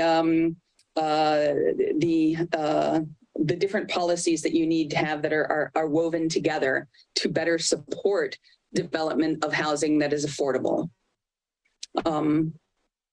So yes, we thought a lot about funding because in the end, many of these things require money. Money is a scant resource. I'm sure you're not surprised to hear that. So what can you do within your existing resources? And then the common question is there untapped sources of money? The answer is not many untapped sources of money, but there's some things to look at. You've got some of the most common sources of funding, construction excise tax and urban renewal, that are used to support housing development, and also development of infrastructure that's necessary to support housing development. So some other funding sources are grants and state funding. This is not included as an action, but presumably staff will pursue these as they make sense for trying to accomplish the city's goals. Private donations and gifts, everybody thinks that there might be a lot of money out there that somebody would like to give the city. The city is not necessarily turning itself into a nonprofit, which, might do, a lot of fundraising, but certainly the city will accept private donations and gifts. At this point, we haven't considered as a recommendation using general fund dollars to support housing development or housing stability, but it's something increasing housing stability. But it's something that could happen if the city council chooses to and as opportunities arise for that. We looked at things like a general obligation bond, local option levy, increasing the lodging tax, using marijuana tax, things like that would be very popular, like a new sales tax or a new payroll tax. These things either require voter approval, or they have some other negative consequence, or they might not be politically feasible. Now, that's not to say that if Milwaukie said tomorrow, we want to go after a general obligation bond, that you can't. Quite obviously, you can. It would require a lot of work. And that might be something that if you decided to take that action, and let's say you decided to take that action in a year or two, you'd want to modify your housing production strategy and add in as an action, possibly removing some other action in the housing production strategy that may not be working out as intended. Things like a new real estate transfer tax or a vacant home or second home tax, those aren't legal in Oregon at this point. So the legislature would have to take action to make those be available. And a real estate transfer tax would actually be considerably harder because it would require a constitutional amendment in Oregon. So there's not a lot of untapped funding sources, but there are some funding sources that will probably come up over this next 6 years as you're implementing your housing production strategy. So for instance, I've heard various rumors that Metro might be looking at a second bond for affordable housing. Certainly if that came up, then Milwaukie would want to look at, what role could it play in that. So we added implementation considerations, such as information about long-term affordability. So not every action would necessarily result in development of new housing, and not every action would necessarily result in development of new housing that stayed affordable for, say, 50 years. Some of the actions certainly would, but some of them, the affordability period might be considerably shorter than that. So for instance, we talk about the multiple unit limited tax exemption. That's one that's offered for up to 10 years for development of housing that's affordable sort of to your middle income households. After 10 years, that tax exemption expires, and then the housing affordability would also probably lapse at that point. And housing might become more expensive, more like market rate housing at that point. So we've got that information so that that can be considered as the city is evaluating these different actions. So risks about trade-offs, about impact to different residents, development patterns, transportation or revenue for other city departments, we talk about those kind of risks. City staffing implications. So understanding which actions might take substantial amount of time, say, to implement, but after they're implemented, they're easier, or might take a little bit of time to implement and require some city attention, or may just take a lot of staff time. And then funding implications. So where you might require a large or an ongoing funding contribution. Other actions might not require all that much additional funding.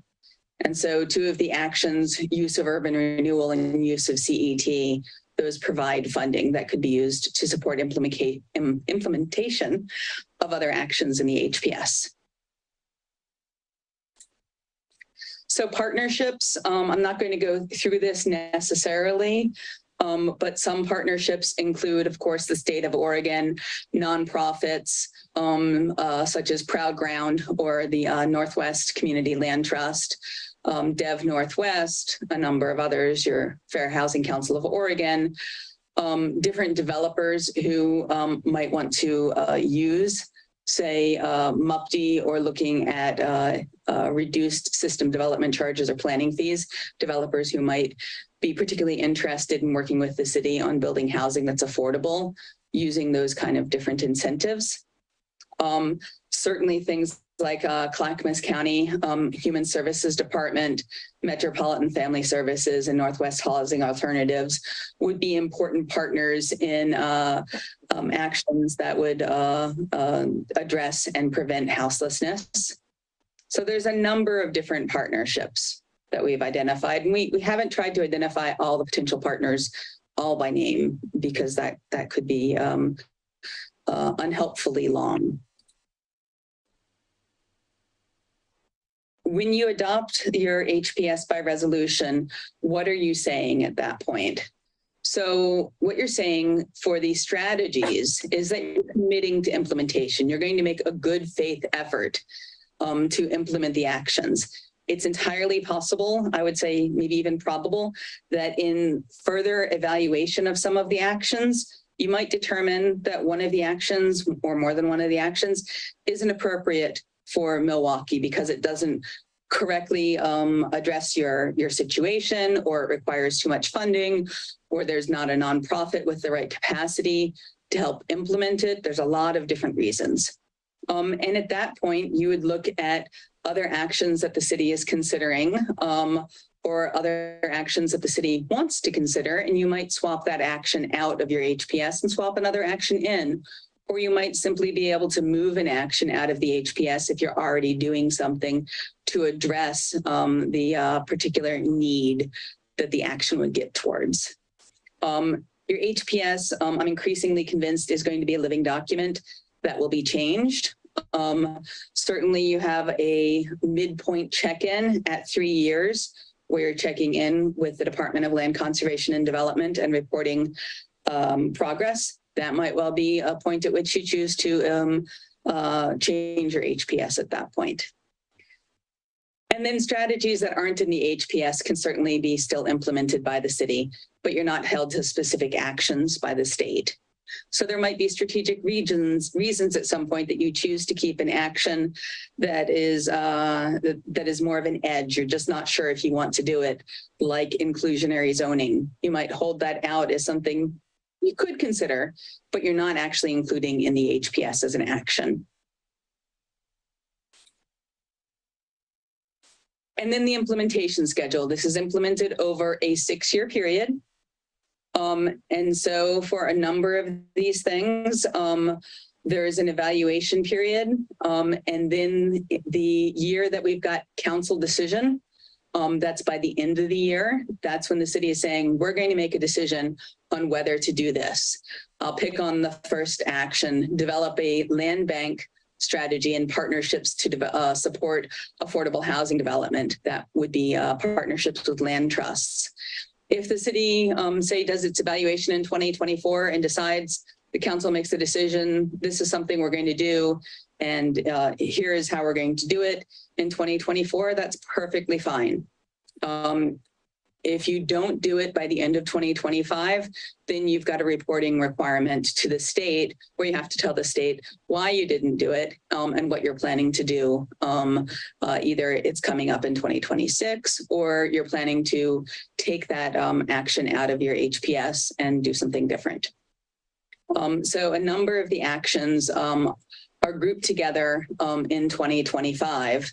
Your land bank strategy, you're reducing SDCs, and then 2 code elements, looking at capacity in your high density zone and evaluating incentives for affordable housing development like a density bonus. Items D and E are really similar to each other, and so clearly should be evaluated together. Developing your pre-approved plan sets for accessory dwelling units and middle housing types. That is increasingly sounding like something that the state is going to be taking on over this next biennium. And then any city who wants to use the plan sets the state has developed will certainly be free to. It may well be that some of them suit Milwaukee, and it may well be that some of them don't suit Milwaukee. That'll be up to you. So it may well be that that one's a considerably easier action if the state's plan sets suit Milwaukee. And then we've got a few that are later looking at the multi-unit property tax exemption and revolving loan fund for homeownership assistance. Certainly the revolving loan fund for homeownership assistance, one of the barriers to that is having funding for that. And so some of that funding might well come, if you choose to, from your construction excise tax, or if there's areas in your urban renewal area where you want to look at homeownership assistance, then that might be a source of funding if your urban renewal plan allows it. And some of these actions are going to be ongoing, specifically looking at housing options and services to address and prevent homelessness. That's one that's identified as going on now and will continue to be going. And then there's the next steps. So I think I should pause here and work with Laura to take all your questions. Okay. Does anybody want to start? Yeah, just real quick on the new the vacant and second home tax. So the Oregon law prevents a vacancy tax from, or an empty dwelling fee to be implemented.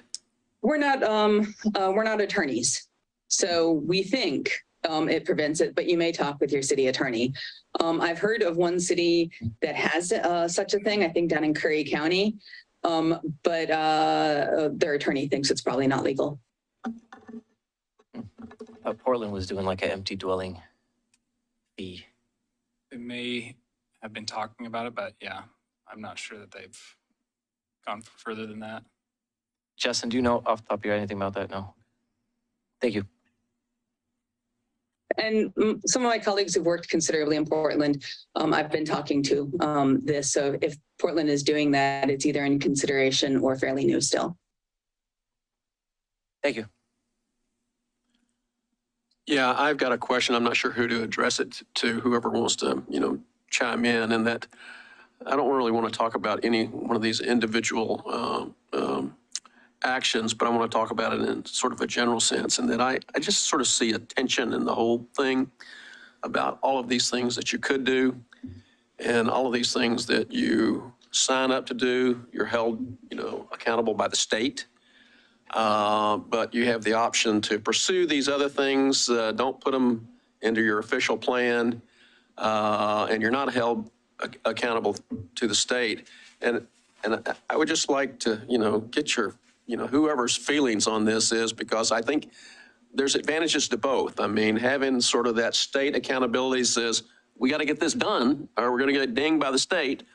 And the other part is, well, we'll do it our own, won't put it on the official plan. But then that's pretty easy to slide because your feet aren't being held to the fire. So, I mean, what's the thought process? Mm-hmm. Laura, shall I take that first and then you can sound smart after me? Go for it, Beth. Okay. So the thought behind that from my perspective is that you've only got so much in terms of city staff capacity and city funding. So shooting high, and having big aspirations is, I think, a good idea. But you want to keep them in proportion to what you could reasonably do. I would say that this is an aspirational document, but not necessarily out of proportion aspirational. It may well be that the city doesn't have the capacity to do all of these things. And I suspect it will be likely that new things will come up that may help fund some of this, or new ideas will come up that, I don't know, maybe they'll be easier. But I certainly think as staff and your city manager, they're right to be concerned about saying we're going to do too much. You've only got so much staff. And I could just add that I think that one good thing about the HPS and it being a requirement of the state, well, number one, hopefully some funding is going to come down the pipeline eventually. That's what we're keeping our fingers crossed on. And two, we do as a city, and all cities do this, we have aspirational documents. We have a comprehensive plan that's really aspirational. And we had the MHOS, which is pretty aspirational. And so we've taken those documents and we've looked at it through this lens. And I think that focusing it on these, 12 items that we think that we can put some power behind and say, we're going to commit to at least trying really to do these things right now and being held accountable and needing to check in. I think it's actually kind of a good thing. I don't know how successful we'll be. I don't know if we're still biting off more than we can chew, but we kind of have this obligation. So to me, I think it's a good thing, even if it's still aspirational. It may not be as aspirational as some of our other documents that we haven't checked in on yet. Yeah, I think it's a good point, Councilor Massey. It's a bit of the positive and negative, right? I'll echo some of the sentiment that's already been provided, is that it does create more energy for good things to happen. I would say that Milwaukee has done quite a bit of good things when it comes to housing and housing affordability over the last 10 years. Thankfully, gratitude towards my predecessors and councils before. I take some issue with feeling like for those cities that have done good, now they have another extra layer of accountability when they've already been doing well. It's mostly, so it feels a little bit unfair because there are plenty of cities in Oregon that haven't been doing this work, which I'm like, yeah, please provide some accountability.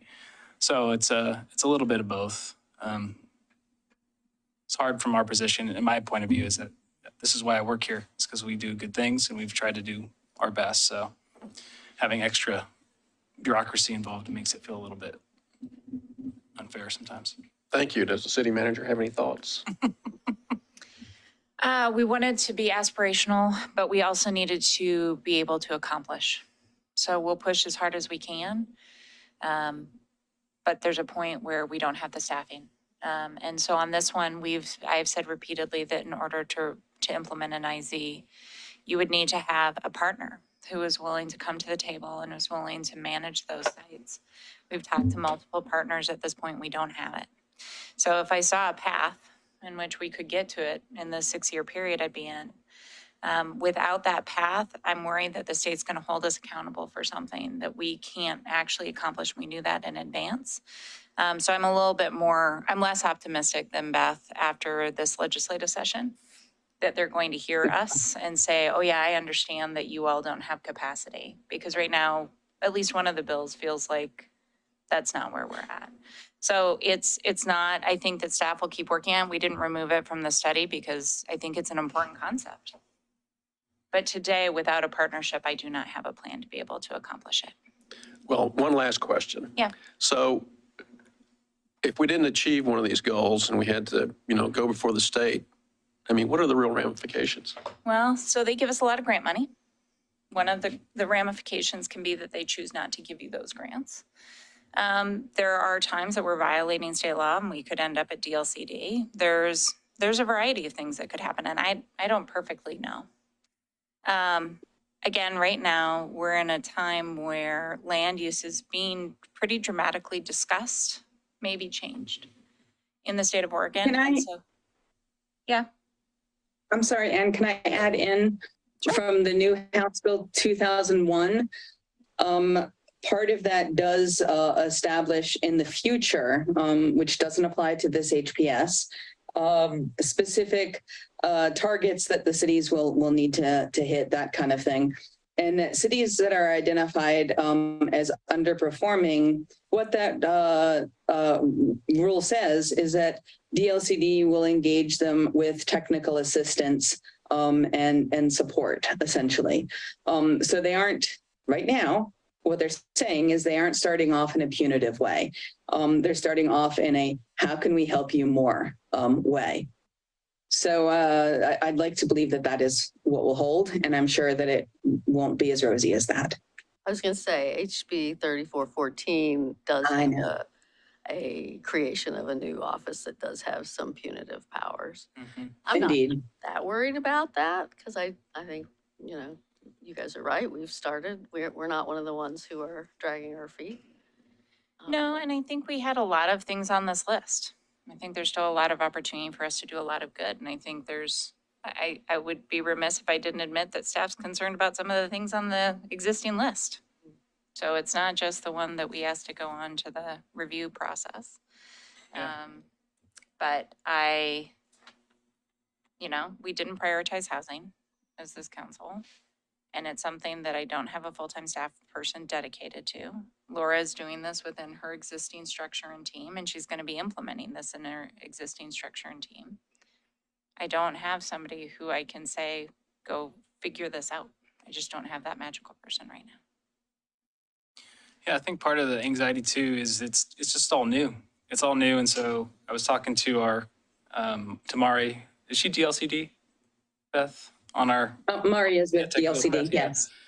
She was our rep on our HCTC, and her feedback was, is this basically what Beth said, is that the state is going to approach this as a way to make cities successful, help them be successful. And my comment back to her was, that's really good. I think part of it is just, this is all new. It's a new relationship between city and state with regard to housing. So, we're gonna have to figure it out. I would love it if we could accomplish all this. I'm just want to, manage the risk. Yeah, and it's, I think we've talked about land banking. It's something we've done for a long time. It's something that we need to have discussions about moving forward. There's a lot of opportunities in this. We need to have a conversation with the school district. We had talked about doing that a couple years ago. The school board at the time wasn't as interested. But as of right now, our affordable housing is still providing property tax unless they come in for a personal waiver for our nonprofits. So, there's some low-hanging fruit that I think that we can do without it being impossible to lift. And it's gonna make a real difference for people in development. If something changes, we want it on the list so we could bring it back to you and we could bump it up. But we don't have a partner right now in Clackamas County the way we had hoped. Looking at it, I think it's good to know that we have 6 years, right? It's not like we have to do this in a year.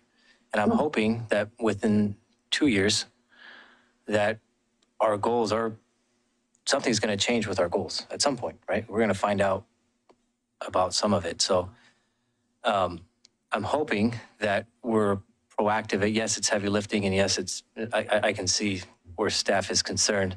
But I'm hoping that the state would look at a city like Milwaukie and think, okay, there's progress, right? As opposed to, they haven't done A through Z yet. I hope the state would, considering that, our former mayor is a representative, I'm sure he's vocal about cities and what we're dealing with. But yeah, it's ambitious, but again, it's 6 years. And I think that if we were to do 60%, 50% of that list, I think that would be progress as opposed to, where we're not. And again, like has been brought up, we've already started on quite a bit of those things in terms of the MHOS.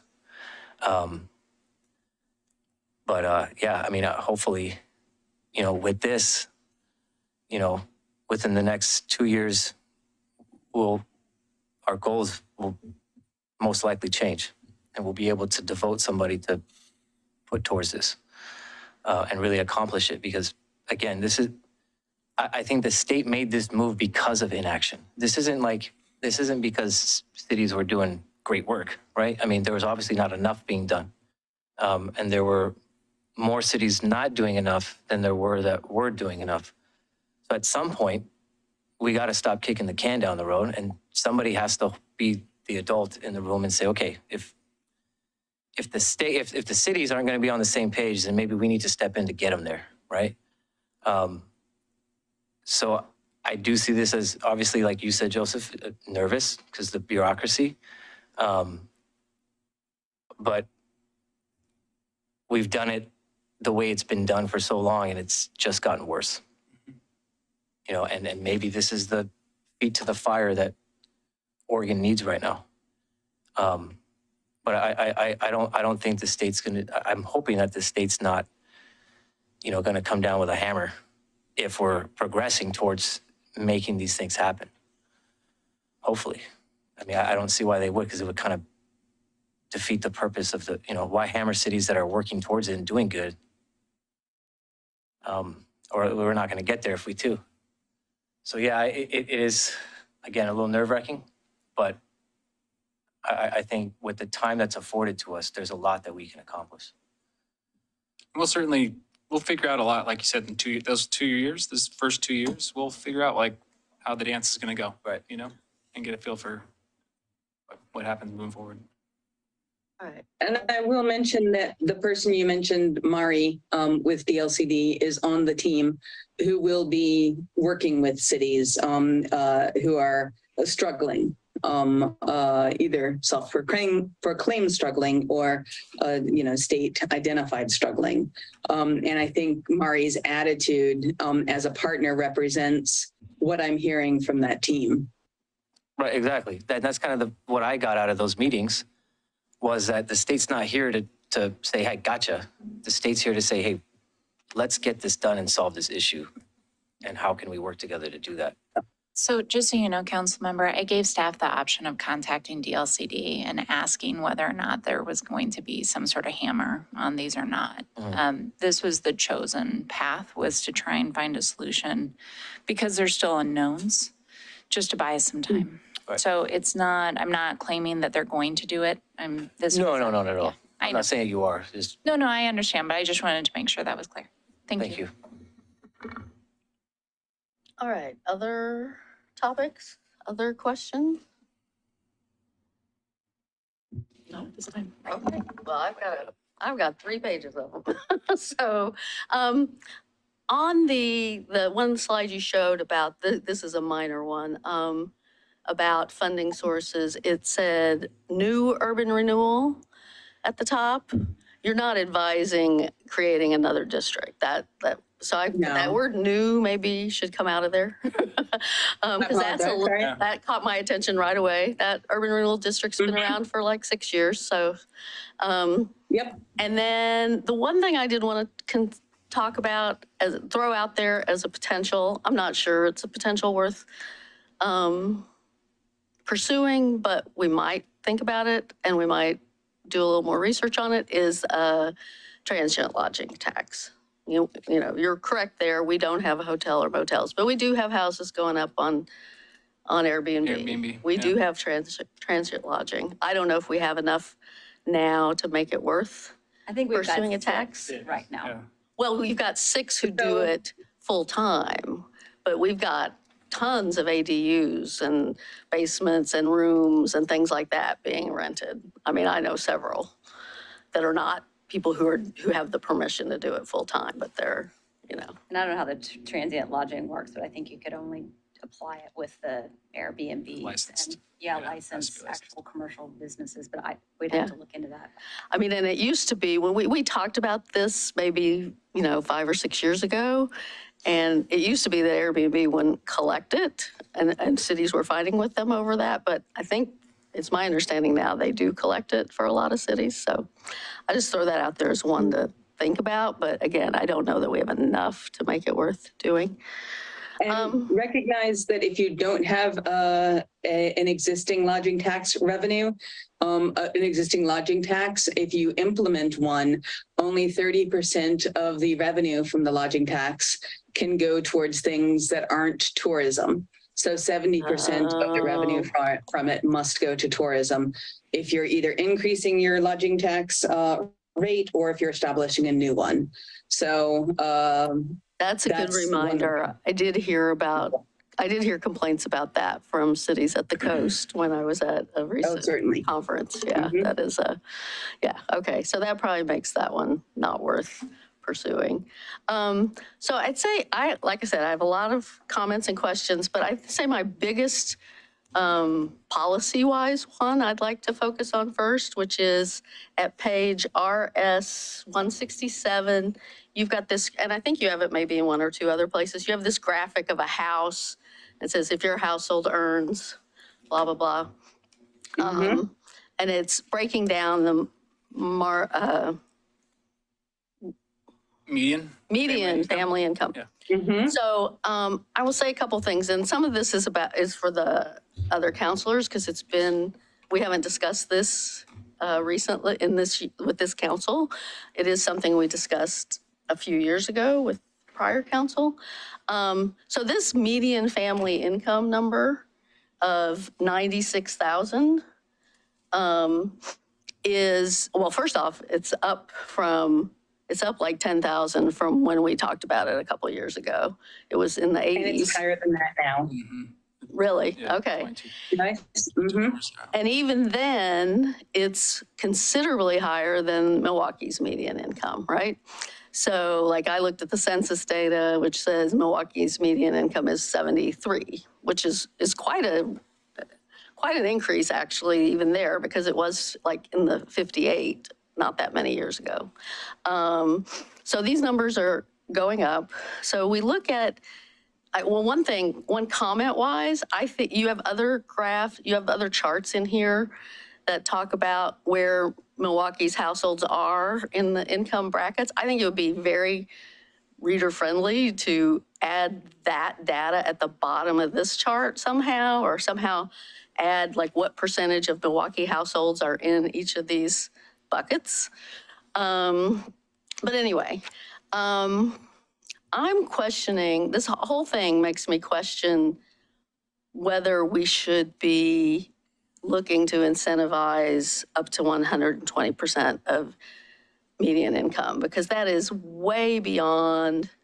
So if you look at the rents that can be afforded, the rent that can be afforded at, $77,000, 1940, that's a one-bedroom rent at, Axle Tree or 7 acres. I looked at these against Axle Tree and 7 acres. So someone who makes that number can afford a one-bedroom with a couple hundred to spare. Someone who makes the 96,000 can afford a 2-bedroom, and someone who makes the 116 can afford a 3-bedroom. So our market is supplying that housing, right? Our market is supplying housing for those price points. So why would we need to incentivize the 120% of median family income? Why should we go that high in what we incentivize? For the most part, we aren't. Let me just find the right chart to show you that.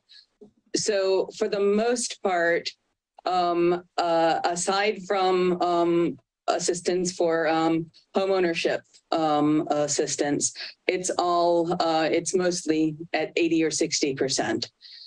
Things like increasing capacity in your housing, your HDR, that's income independent. So it could be that you choose to adjust these that are up to 120% and adjust them down. Those are policy choices. Yeah, I was going to say, Mayor, the 120% incentive that it comes from is the construction excise tax. That's codified. And so if it was to be changed, if you wanted to take that number down, as Beth is stating, it would be a policy code adjustment. But as of right now, it's in our code that 120 is a standard we use for construction excise tax affordability. I mean, that means we can Or be. a portion of CET, I should say. So, I mean, it may feel differently if it's rental versus purchase, because still meeting these purchase prices, even at the, anyway. I mean, I just sort of feel like we should maybe be focusing at 100% or 80%. And, yeah. Well, also say, And I guess as a policy matter, I mean, what our CET says and what we choose to do when we disperse it are two different things, I was just right? going to say that. So I was going to say, with the the pots of money in CET, it's 120%, a portion of 120% or below. So it's not saying it has to be 120%. It says anything underneath that. But you can go up as high as that if you want. Right. And honestly, the two projects that we have that have applied for CET specifically are obviously Hillside, which is 60 and 30%, and then the ownership one is 100%. Is it 100%? 80 to 100%. So yeah, okay. Okay. Provides some more context. Great. Okay. Well, I mean, yeah, I don't know that we have to rewrite code, but I just feel like, this using the median in the $96,000 median income is not really what we have going on in Milwaukee. And it's kind of unfortunate that that was a big discussion the prior council had about, it's not really what we have going on and we, need to focus. So if we're going to use those numbers, then we need to shift our focus to lower percentages. Okay. And I would say as you implement any of these actions, what's in your HPS, if you say, yeah, we are interested in focusing more on lower income than we've said here, there's not going to be an issue with that. Yeah. This is not a land use document. So that means that you're not held to exactly what's in this document. It's not a code, right. Okay. Right. Good. All right, well, now I'm going to go back through the document chronologically. So starting on, well, just in the pages RS 26, 27, I did feel like, we call out percentages of the population. Hold on, let me get to it. If there's an exhibit number, can you tell me the exhibit number? Okay, hold on. I gotta get back Thank to you. it. I mean, this was sort of some general text. Brady, what page did number? you say? I'm sorry, RS 26 and 27, I think. In the executive summary? Yeah. So when we're talking about, I guess, I mean, some of this ethnic and racial stuff is in other parts of the document too. I guess I do feel like we ought to call out as well as ethnic and racial issues, the fact that our, second largest, our third most spoken language is Russian, and we don't use the word Russian anywhere in this document. They're white people, but they are, sort of historically disadvantaged people. They're immigrants often, refugees in some cases. So I do feel like we ought to reference that community because it is a large community within our city. Can I just real fast ask a question, and this is a technical. So as we're going through these, do we want to do a straw poll? Do you all want to make a decision on changes? Do you want to let the changes go unless you stop them? This is the first time we've gotten into this kind of detail in something we're about to adopt. And so we're making substantial changes to this and in this back and forth that I think it's maybe sliding without consensus. So I just want to make sure that there's some dialogue around how you all want to reach that consensus as we're making these changes. Does that make sense? Sure. And to be honest, we should be doing this kind of work. I mean, we should be doing this kind of And it's good that we're doing it in a work session as opposed to the public hearing, right? We should be looking at the language. When we pass one of these things, we are putting our names on it. Totally. It is as if we're signing it. I read it with that in mind. Would I sign this document? And that's why I'm asking, does the council, then if we're making those changes, we are taking direction from the body and the dais. That's literally why I'm asking, is I want to make sure that as we're going through this, there is a conscientious Well, we can do straw decision. polls each time, or we can just say, let people object if they object. I appreciate the clarification because I think that, while we've reviewed the packet, we haven't had a chance yet to review each other's questions.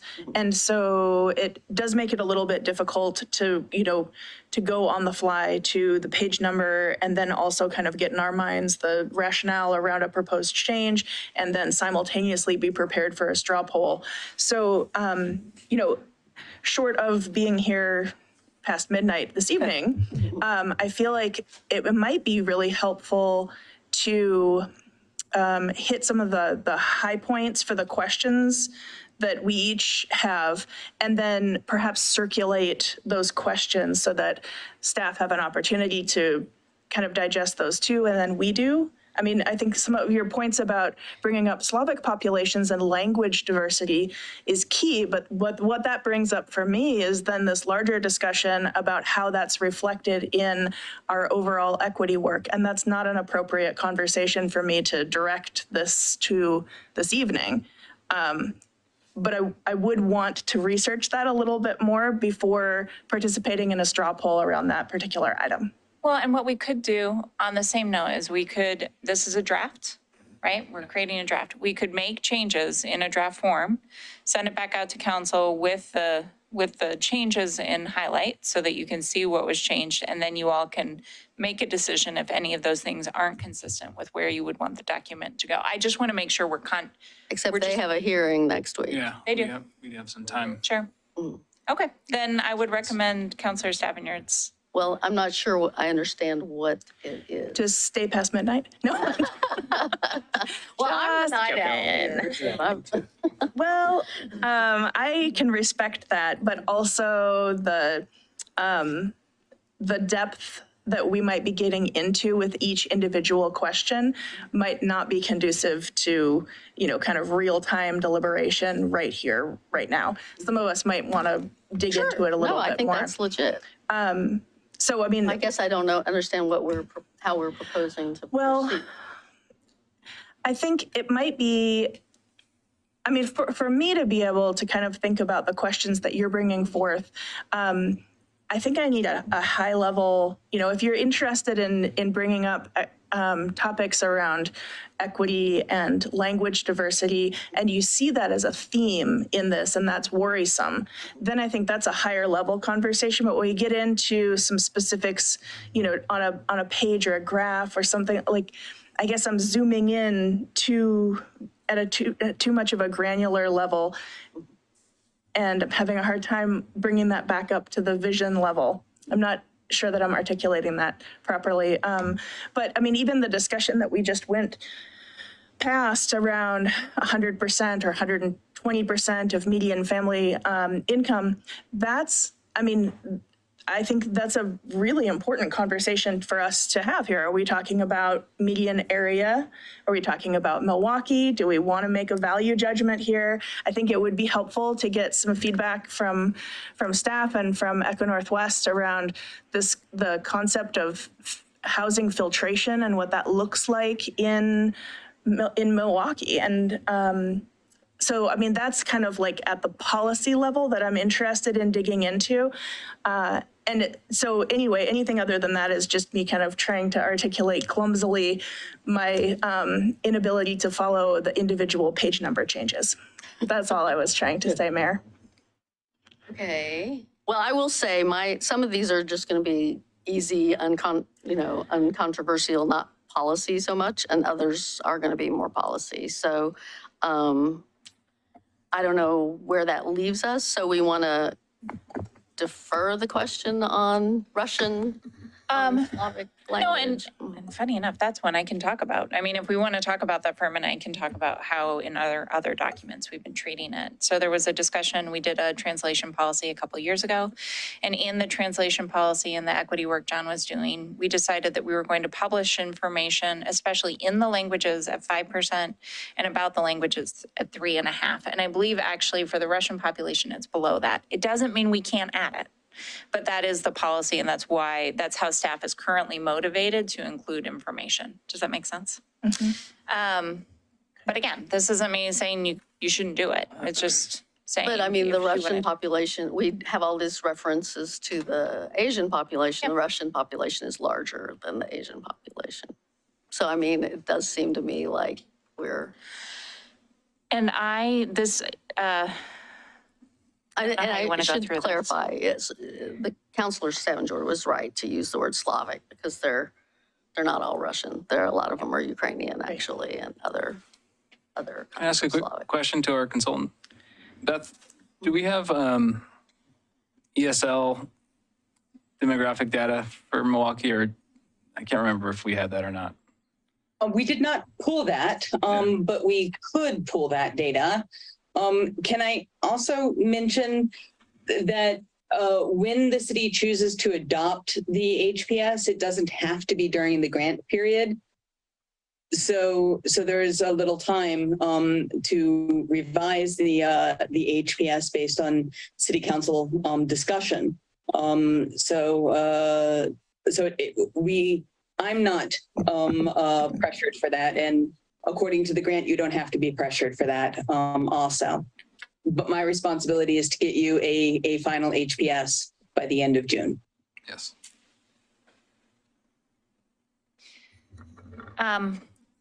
I don't know. I'm honestly spinning. I just want to make sure that you all, and it's maybe just a cognitive recognition, right? You all have an opportunity. At this point, we're taking direction as if it's from all 5 of you. So if you have a concern, speak up on an item. Otherwise, we're making the changes that are being presented. And I'm in for I that. don't know if I'm ready to say, yeah, let's go ahead and change it to Russian or Slavic. I want to do my own due diligence to figure out, yeah, they're white folks and yes, they're immigrants, but does it need to specifically be called out in this document? I need to do my own research on that. Well, and they are a large part of the residency of Hillside, right? So I mean, we're not talking about wealthy populations. Okay, well, we'll go on from that one. This one should be easy. RS 28, you use the term millennials and Gen Z without defining them. You do define them later on RS 57, but I think you should somehow define them the first time you use them. I take it that's not. Objection. RS 31, and this one is a bigger policy question.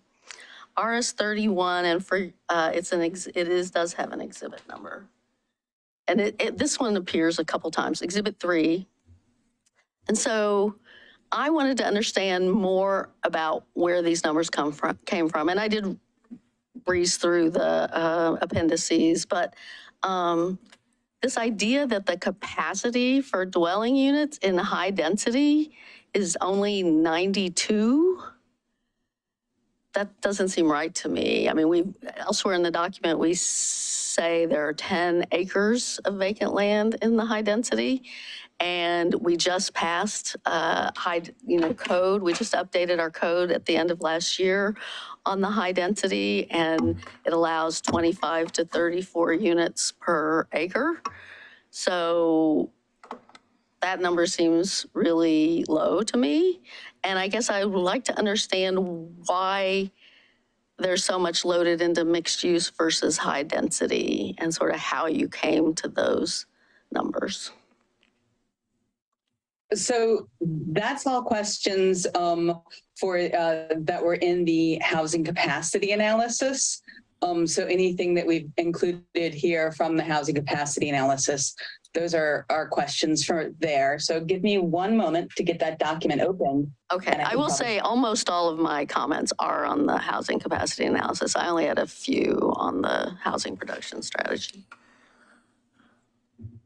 In that case, can I suggest that we go to the housing production strategy questions and comments? Sure. And then I think what could be helpful, and look to Ann and Laura and Beth even too, on the housing capacity questions. Because we're coming back to this council to adopt, is maybe sharing those, and hopefully we can see if we can address them prior to that. Because these are, quite a few of these seem like they're simple edits in the document so far, besides the higher policy ones about Slavic language. That's a recommendation. That's just a suggestion. I'm just trying to help here. Joseph, I'm trying to think about it from a procedural. Yeah, I know. Because Right. There's not we much have a time. hearing, the staff reports issued, the documents issued in the draft capacity. So it's The train's gone. You're right. the train's gone. I forgot. So if we want to stay on the train, then I would need to have all of those comments tonight so that I can walk them into the planning commission next week and say, hey, this is what council did. But if I don't have that, we're stepping off the track. Yeah, good point. Well, and I mean, like I said, there will be some of them that are uncontroversial, but there will be some that are policy calls and that people may not feel like they're able to make tonight. So I don't know. Do we stay on the train or do we not? So before we go on, I'd like to make a suggestion, since it's past 8:45, maybe not do the executive session after this, because it seems like this is gonna take up quite a bit of time. I'm fine with that because there's a Board of County Commission meeting tomorrow that will inform that executive session, but I don't know about the city manager and the city attorney. Sounds great. Sounds great. Okay. Okay, Peter gets to go home. Okay. So I'm sorry, are we moving to capacity analysis questions or housing production strategy questions? Did we decide on that? I would personally love to get the housing production strategy questions, kind of concerns out of the way, since that's a part of the presentation and the changes we've made tonight. I'd like to get feedback on those primarily. Okay. Go to, It sounds like there's only a few as well, so. yeah, I mean, my most substantive one is that I'm not keen on, I would like to see us swap out in terms of priority, the greater density and the high density residential, and I would like to see that one get put back a year or two, because we just changed our code for the high density. We just allowed greater density. We just allowed greater height. So let's give it a couple of years to see what happens there. I would like to see that one pushed back a couple of years. And then if that creates new capacity for staff, then maybe I really like the one about the sample ADU and, the making available templates for people. Maybe swap them. The only note I will make on that is that we're kind of relying on the state and other partners that are doing the templates. We're not doing them ourselves. At this point, we're gonna use what folks give and then hopefully, edit them to be more consistent with Milwaukie. So those are a couple of years out. So that swap probably doesn't work. So that doesn't mean that we shouldn't, if you want to move the increased densities in the HDR conversation to later, but I don't know that the swap from a timing perspective is going to work. And just on another note, we didn't increase the densities very much in the HDR, and that is one thing that's actually in our control, whereas so many of these other things we need funding and we need partners for, whereas at least having the conversation, not even actually saying that we're going to increase the densities, but having the conversation is 100% in this room's control. That's one of the few things that we do have control over. So that's why we put it sooner rather than later, so we could at least have the conversation, say we explored that option, because we can do that. And if you're requesting it to be punted on our implementation plan, that sounds like a great conversation to get direction on. Yeah, I mean, right now it's 2025. That will have, our increased. Here's the other thing, and this goes to a bigger comment I had on the HCA too, is I think some of the numbers on middle housing projections are low because you just gave us a presentation on all the things that are, that you've had pre-apps on. And, this middle housing, prediction predicts a range of 30 to 80 a year. Well, not everything you told us in that about the pre-apps, not everything may come to fruition, but like one that I guess is pretty serious is 22 lots with four plexes on each. So that's 88 units right there. That blows out in one development, the 30 to 80. So I do think our numbers of projections on middle housing seem low to me, given what you have told us. Now, I gave this a lot of thought, actually. Is that pent-up demand, pent-up plans that people have had? And I will note, there was one that you didn't even talk about that hasn't apparently come in, but we know there's a large, like, multi-acre parcel on Johnson Creek Boulevard that's probably going to do some kind of middle housing. Is it all people that were waiting for middle housing code to pass? Or is it like the, pent-up demand and it'll flatten out after a couple of years? Or will it be like, oh, we have some of these come in and then more people go, oh, I could do that with my land? I don't know. I think it's a little bit of conjecture, but I think it's entirely possible that as we see, especially think about the high density residential now between Milwaukie Marketplace and the hospital, as we see Milwaukie new seasons come in, those apartments fill up. As we see Hillside start getting built, I think that property is going to be very attractive and we will probably see more scrape-offs. And so all the numbers about infill and redevelopment and middle housing just all seem pretty low to me. I'll just put that out there. Make a comment back on your middle housing. Yeah. It's likely to be cyclical, just like other types of multifamily, where some years you have a fair bit and some years you have a very little bit. So it may well be that the estimate, even the high estimate, is a little bit low. You'll be doing this analysis again in 6 years, and then you'll have actual data to base it on rather than the analysis we did, which provides that range. So, Mayor, just to clarify, are you proposing that number be increased in the document, or is it just a general comment? Well, I'm proposing all of it be looked at again. Yes, I feel like it's before this document is published, or the before our hearing on it, I guess.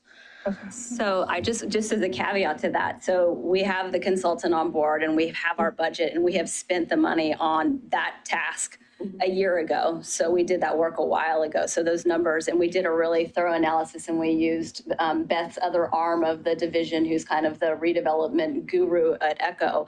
And so the numbers are, we would have to go back and essentially pause and redo all of the analysis for this part. And we would have to get more money, I guess, to do the analysis, because we are in a certain budget and we're supposed to have this adopted by the end of May.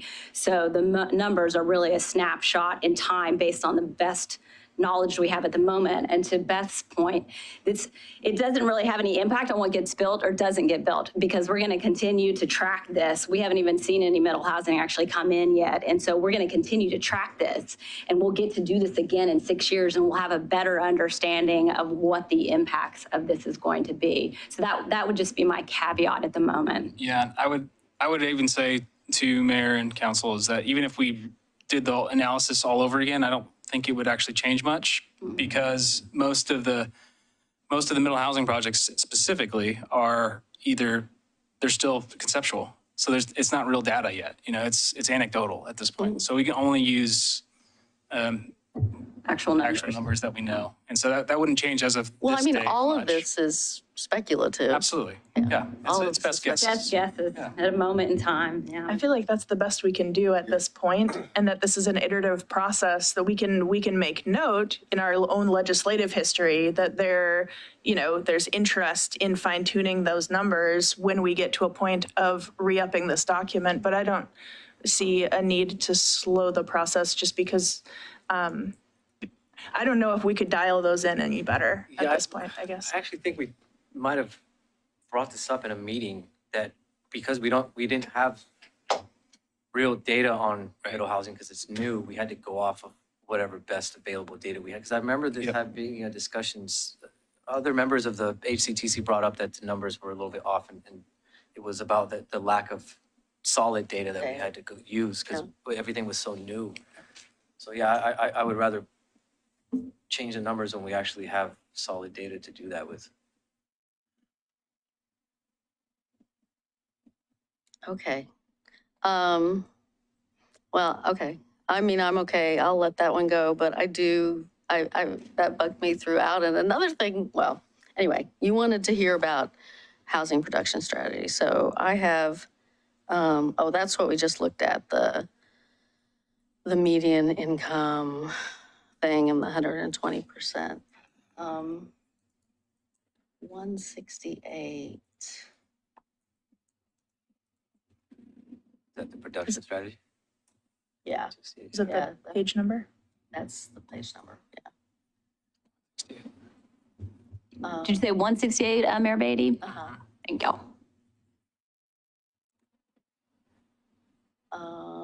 So I just wanted a clarification about this table, Exhibit 6 at the top. So the existing units and new units through 2043. So those green little lighter blue or green things at the top are projections of what's going to happen. Based on your Or forecast. are they wishes of what? Are they our goal of what we want to happen, or are they projections about what's going to happen? Yeah, second. It's based on your forecast for new housing units, assuming that in the future, the same percentage of housing units that you currently have in each of those groupings. So if you had 30% of your housing units in, say, low income, that 30% of your housing units would be in low income for the next 20 years. So that's why the new units through 2043. That's why that's showing. So it's assuming that your income percentages of income by each of those groupings stays the same. So it's an estimate. It's an estimate of what will happen. It's not a goal for what we want to happen. Okay. No, certainly. I mean, then you'd have no growth in the less than 50% of median family income would be a goal so that people, you had, well, maybe that's not the right goal. But no, these are not goals. These are estimates, forecasts for what'll happen. Okay. That might bear a little clarification in the text. Okay, SDC backfilling. This is also an issue that's come up before with the prior council. I didn't write the page down, but it was one of the, it's one of the strategies is backfilling, using the CET to backfill SDCs, to pay ourselves the SDCs. I've talked to several affordable housing people over the years who say you can do that. Cities can do that. Our position we took when we did an SDC waiver for, I'm sorry, I'm not being very articulate. SDC backfilling, meaning the city has to come up with money from somewhere to pay back the SDCs, that we can't just waive SDCs. We've been told Portland's done it. I remember, Portland did it for ADUs supposedly. When we did it, an ADU incentive project, and we talked about waiving them, we did actually backfill them from somewhere else. We did a pilot of 10 ADUs, and we did, pay their SDCs for them out of other money. Is that is that a policy call or is that a legal call? Yeah, You want me to answer? yeah. So we've talked about Both, depends on which building it is. So for ADUs, it was actually a legal call. It's not called out. We didn't dedicate those as affordable units. I'm sorry? We didn't dedicate them as affordable units. So originally, there was a discussion and we talked a lot about whether or not the ADUs should be treated as affordable units that were going to be tracked and would be leased at an affordable rate. We decided against doing that. There was sort of the sense that a smaller unit equaled cheaper and that that was going to be sufficient for the policy determination of the council at the time. There is an allowance in state law for singularly affordable units. So for us, that's 30% units and below receiving a waiver, so without having to backfill. But that's for affordable units only. It's not for middle housing. It's not for ADUs. It's not for other uses. The city would need to adopt a policy, and actually Joseph wrote that a couple of years ago, or a year ago when you first came on, like it was right as we were starting this discussion. But it still was gonna require Laura to prioritize that in her work plan. Totally And threw so- Laura a curveball there. Yeah, she was really excited because we had a lot of things going on. So we do have a way to do it for the very specific housing that we Now, were you talking said about. 30% or? I think it is was up to- 30%.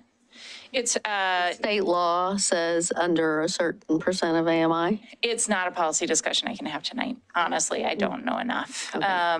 But it can be for affordable units. We have to be clear about what those things are. The caution that I have is, so in Hillside, we used our CET to backfill it. So we were still able to do the improvements that we're gonna need to do offsite. The Harrison light and the one down at Johnson Creek are expected to fail with the additional weight of population coming into that space. And that's where most of the SDCs are. So that's the first piece. The second piece is it's federally funded affordable housing. So do you want to give that money up if it's coming anyway for a federally designated project? It's just something we would need to have in a bigger discussion. Or do you want to do it for nonprofit specific affordable housing, which has a different requirement and different expectations. So all of those they're a great policy discussion.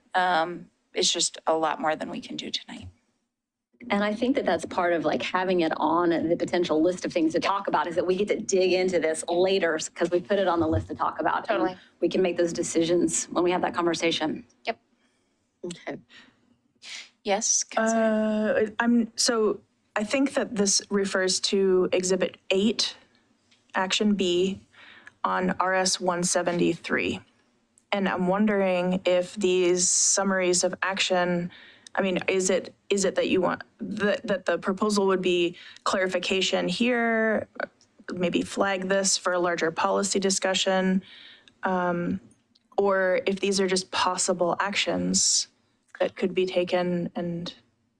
So this as Laura stated, these are conversations that are basically guaranteed to happen in the it's in the document. So having a more robust conversation about SDCs, if this moves forward, then would be where staff is suggesting, or not just suggesting, we're saying this is an action we would take. This is what it could look like. Right. But it's going to be a lot more robust and defined when we get there. Well, right. That's how I was reading them. I'm sorry. But that's how I was reading them as these are your menu of options. These are things you can do. These are actions that could have the intended outcome that you're looking for. But I don't see this, at least in this exhibit, as being a prescriptive list of actions with a recommendation that we take every single one of them. True. Correct. Yeah, absolutely. And there's a lot more detail about each action in Appendix D. The summary that you're looking at right there, Counselor, is intended to be short so that it's easily digestible. Great.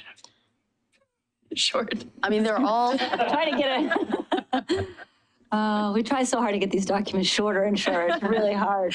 So I would just say, though, that it was that language in the third column of that exhibit that says, I mean, what the city manager just said is sort of contrary to what the language here just says, which says requires a source of funding to backfill. it may require a source of funding to backfill, right? Yeah, and we can change it to May. I will also say that whether we call it backfilling or not, these are projects that are going to happen with the density. And the funding's going to come from somewhere. So I can technically move it in a budget document into the SDC pot, and then I can pay myself back. Or y'all are going to say you have to pay for a TSP and you haven't received the grant funds, so you are now paying for a TSP, right? Like it was the same discussion we had over the last 6 years. It's moving cash in a way, right? At the end of the day, we still have to do the improvements to Harrison and Johnson Creek because they're going to fail. So that's just one thing to keep in mind is you are giving up income streams to help pay for those developments. Yeah, and I think that is a big policy discussion that, we'll have to have at the appropriate time. But I just wanted to be clear about the legal requirements. Are we actually required to backfill? And it sounds like in some cases, yes, in some cases, no. Correct. In most cases, yes, but not on a very specific niche. Thanks.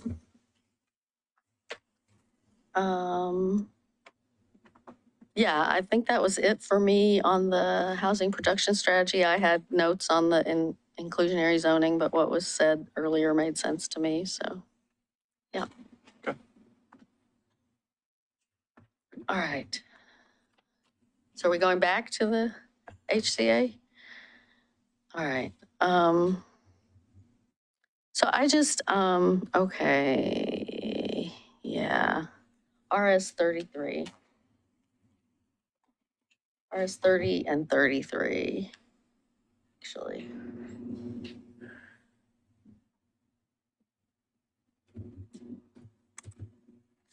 So, define my. So the first bullet on 30. So there's language here. Let me double check myself and make sure. Between 2010 and 2021, Milwaukie issued building permits, of which 76 were single dwelling units, 76% were single dwelling units, 17% were multi-dwelling of all types, and 6% were accessory dwelling units. But then on on RS 33, am I right, 33?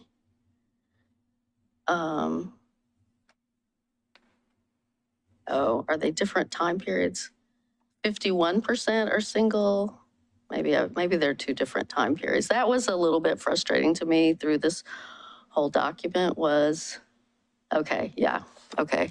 They're different windows of time. I mean, that was frustrating to me that some things ended in 2019, some things were 2015 to 19, some things were 2000 to 2020, some things were 2000 to 2021. It was sort of like we didn't end all on the same year. I get that we wouldn't necessarily begin all on the same year, but I guess. And Beth, you can correct me if I'm wrong. I think it's when we have the data, we use it. And if we don't have the data, we don't use it. So we try to get the most up-to-date data. So it pushes out the timeline. But if we're using older data, then we don't have the newer data. So we just try to do our best to get the best information, although it does, to your point, Mayor, make it a little not apples to apples. Yeah. I think it's something that is inherent in the type of data we have access to, right? So every 10 years we do a census, but we have American Community Surveys, right? Yeah, exactly. And so you can dig in, but you have to extrapolate your the gaps that you might have in the data. So I actually appreciate that. I know that the whole data set is statistically valid, and the timeframes, I think, we might find more specific timeframes when it comes to ACS data.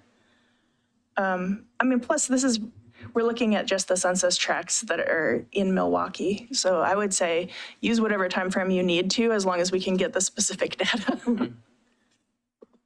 And where we say between 2010 and 2021, the number of units permitted, that's city data specifically. So that's the best available data from the city, and that's going to be better than any other source. Yeah, that's very accurate. So tell me there's reference in here to single unit attached, but there's also duplex and there's also townhome. So what's a single unit attached that's not A a duplex or a townhome? Pardon? It's a townhouse. A townhouse where a townhouse is attached to other units, but each unit is on its own lot. Whereas a duplex is 2 units that are attached to each other on one lot, or a quadplex is 3 units that are attached to each other on one lot. Or in So Milwaukee's they're case, they can be detached as well, just to be clear. We're one of the only cities that does that. I just want to make that caveat. Right. But when you're talking about census data, that's how the census is looking at it. So a single family attached is a townhouse, and that's on its own unit, on its own lot. Okay, I'm pretty sure I saw them in the same list of types as with townhouse already called out, but I did not write the page number down, so I'll have to look for that separately. We grouped those together, I believe, into, well, I can't remember if we grouped those together. So where we had building permit data, that's going to be different than where we have census data. So like in Exhibit 11, we show single dwelling attached, separate from duplex, triplex, and quadplex. But oftentimes the building permit data just doesn't give us the same housing types. And so we can't work with, we can't differentiate in that case. Okay. I guess a policy discussion I'd like to have at some point, not necessarily before this is adopted, but is about homeownership and how much we should focus on homeownership. I have always been an advocate for doing that, for, trying to maximize the ownership potential. And in fact, one of those things is trying to get some condos and not just apartments in this town, But I have talked to a couple of people over the years, and one was like 30 years ago, a woman who went to Harvard, did a master's in housing policy or something, and one was just last week, who sort of said, homeownership isn't the right answer for a lot of people. And so I guess I'd like to have that conversation about how much emphasis we should put on increasing ownership potential versus not. Well, and we do have that as one of our action items to have a conversation, because there's one of the action in the HPS, correct? Talking about the revolving. Yeah, the revolving loan fund. So I think that there may be the opportunity to have that conversation a little bit more depth when we talk about the revolving loan fund. Yeah. I also just want to interrupt for 1 minute to go back to something I said at the beginning of the meeting. I've said, I think, off and on for the last few months. So part of why we spent this kind of time on housing for the last 5 years was because the council prioritized it. And this council has not chosen to prioritize it in the same way. I just want to make sure people know, these are 6 years worth of projects. We will bring them over time.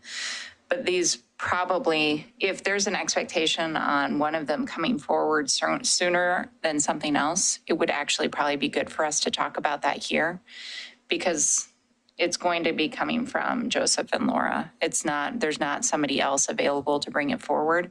And so we won't be bringing all of these within the next year. It could be years before we get to some of these. Well, I mean, the chart says, yeah.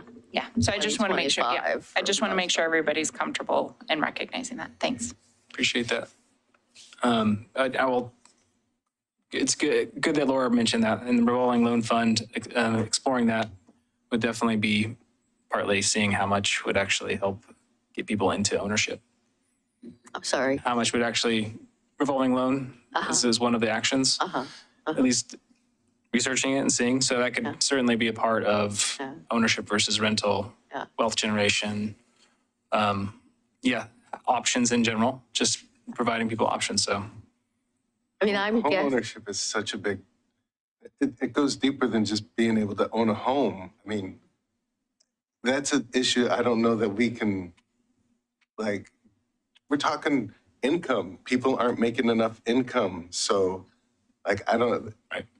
until incomes come up, what can we do about homeownership? I mean, that's so deep. That whole issue is so deep, and I just worry about us going into something like that when people aren't even able to make money. You know, they're one appliance away from breaking down and being poor and getting evicted. So like, I just worry that that is not something that we should be tackling right now. Or like, I agree with Ms. Ober that it's going to be a while. I mean, I don't know. Well, I have it's strong feelings about that, and it's just. well, and it's one where there may be state money. I mean, you talked about the potential for state money from things I heard at different meetings I've gone to. It may be one where there's more state money in the years ahead. But and if there is, I mean, we want to capitalize on it for our residents. But I think as a policy matter, I guess I'm questioning my own assumption that, my own historic assumption that, you know, ownership should always be the goal. Should ownership, and how much of our efforts should we focus on ownership versus? And I will say that your strategy around land banking also gets into looking at land trusts, and that's about home ownership as well. And that part of the challenge with home ownership programs is that it costs so much to subsidize ownership, because you have to subsidize it to such a degree because, as you just said, Mr. Counselor, people don't make enough money to become homeowners. So a lot of state funds really focus on rental housing also. I'm hopeful that there'll be more state funds for ownership, but it's just often much less available than funding for affordable rental housing. You know, I thank you, Council President, for bringing that up, because it is a bigger discussion. But I do think with the revolving loan fund for home ownership, because there is a group of people that could make a mortgage but couldn't come up with a down payment, especially right now, because the down payment is probably the biggest part of your of buying the house, right? Cost-wise. Obviously the loan itself, however, that's an upfront, because the down payment's got to be upfront. Typically on $500,000, a 10% down payment. I mean, that's a big chunk of money, right? Mm-hmm. So I think the down payment has been a big time barrier as well. The only way I was able to get my house was because I put zero down because I had a VA loan. I mean, yeah, I had to risk my life, but I mean, I wouldn't have been able to even buy a home without that, because a down payment takes so much time, and with rent as high as it is, it's like you're never going to be able to save for a down payment. So I would like to explore it, but it does, you know, yeah, granted, if people can't afford it, then they can't buy it. But the bigger the down payment, the cheaper the mortgage too. So if there's a way where, you know, we can just looking into that, because I know Portland offers that. They offer up to, I think, $100,000 for down payment assistance, which that, you know, on a $500,000 home, you put $100,000, $400,000, that makes a huge difference in payment. So I think there is a greater discussion there for sure. But I do think that the down payment assistance could really be useful to those people who just don't have the down payment but can't afford the mortgage. And a lot of times the mortgage, well, not now because of the rates, but usually mortgages are cheaper than rents. Now not so much because, you know, interest rates like 7%, but, you know, in 2019, it was like 2.3%, and it was, you know, $1,500. Our mortgage is less than $1,500 a month. That's cheaper than what Axle Tree charges for a studio.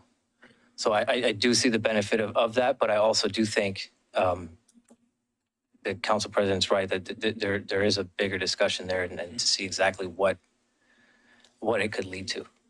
I think that's a conversation that we need to engage the county in. You know, Joseph and I serve on the Housing Advisory Board. We're talking about different forms of ownership, different levels of affordability, the housing stock that's available, you know, affordable stock that's available that the county has a responsibility to build out. So, I mean, maybe that's like a follow-up conversation. I'm glad that it's sparking this discussion here, but I think that it's larger than this one document. I think that it's... I think we're getting into the weeds, and we should get back to your questions. Okay. Great, you brought it up. Just to point out, sorry, Mayor, I apologize. Just to point out, that conversation related to revolving loan is slated for 2026. So just heads up. Okay, RS 54, Exhibit 21, Government Assisted Housing Milwaukie.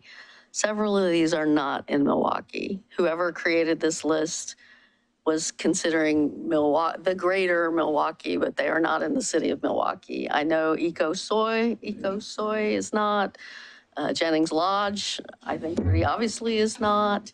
I'm pretty sure Madrona House is not. So somebody needs to go through this list and figure out what's actually in the city of Milwaukie. I thought we knew, like, yes, we were aware of that during. We had a conversation about that.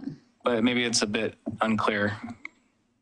Because I don't know we're if aware you that those take are not the in others Milwaukee. out, or you just, mark them with asterisks or somehow, but yeah, those are not all in Milwaukie by any stretch. And I apologize, those are from a database from the state, so. Well, yeah, we know the county is always calling things Milwaukie that are unincorporated. Oh,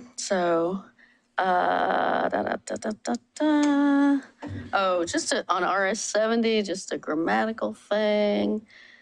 There's, Mayor, if I may? Yeah. Real quick, would it be appropriate if like the grammatical stuff and the stuff that you're finding that isn't in Milwaukie, could you send that to them and have them fix it? And yeah, I don't have a lot of grammatical. This is just.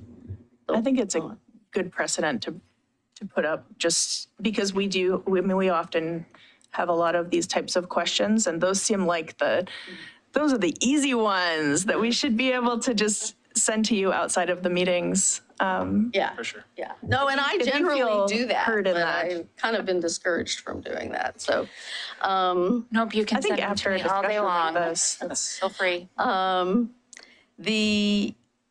Just on this chart at the top of RS 70, it's Exhibit 40, and I think it just says below and 74K. It says that a couple places, I think.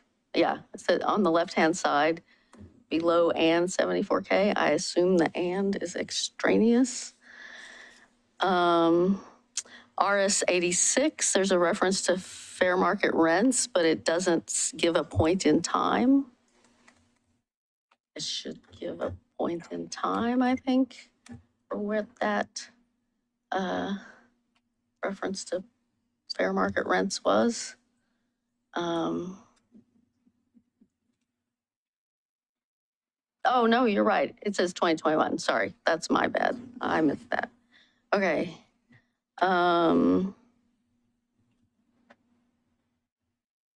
RS 103, 104, it's all about downtown, but it actually, it's captioned as being a discussion about downtown, but it's actually referring to central Milwaukie stuff as downtown. It's a map that includes central Milwaukie. So I guess I'm a little, I think. Can you tell me which exhibit number that is? I'm sorry. Exhibit 81. And the text surrounding it, the text that begins above it. It's the redevelopment sites. We could certainly relabel how we have listed it. We could simply say in Milwaukie. Mm-hmm. Yeah, or downtown and central Milwaukie, but I do think it's important to kind of preserve that distinction. Okay.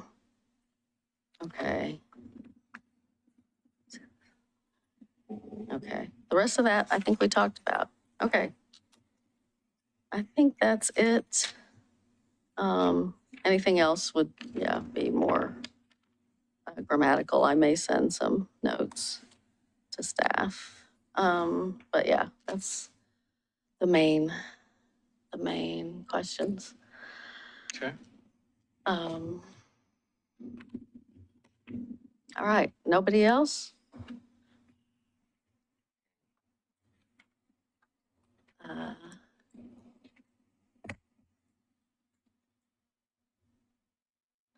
guess that's it if we have nothing else. I don't have a question. I just have a huge thank you. This is an incredible amount of work. And it's like the work that never dies. Not only are you have like Boy, is that true. draft and draft and draft of all of this, but you know, we get to do it again in constant perpetual motion, you know, until the next report. 6 years. Do it again in 6 So years. lucky. Update in 3. And the value-based work that has been going on started way before any of the requirements from the state. So just, and plus, you have probably been working all day, and you're here. So thank you. This is the best. What are you talking about? I have a medium size, thank you. Just a medium. Point of order. I love Joseph's socks. Very nice. Thank you, Council President. Appreciate it. I'll take any compliment I can. Thank you. That's great. Thank you.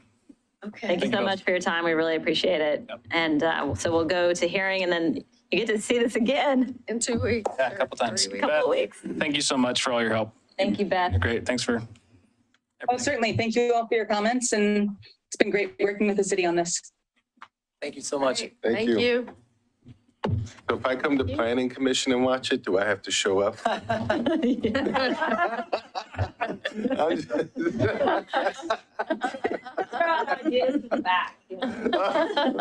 Jazz hands. Can you sign up for public comment?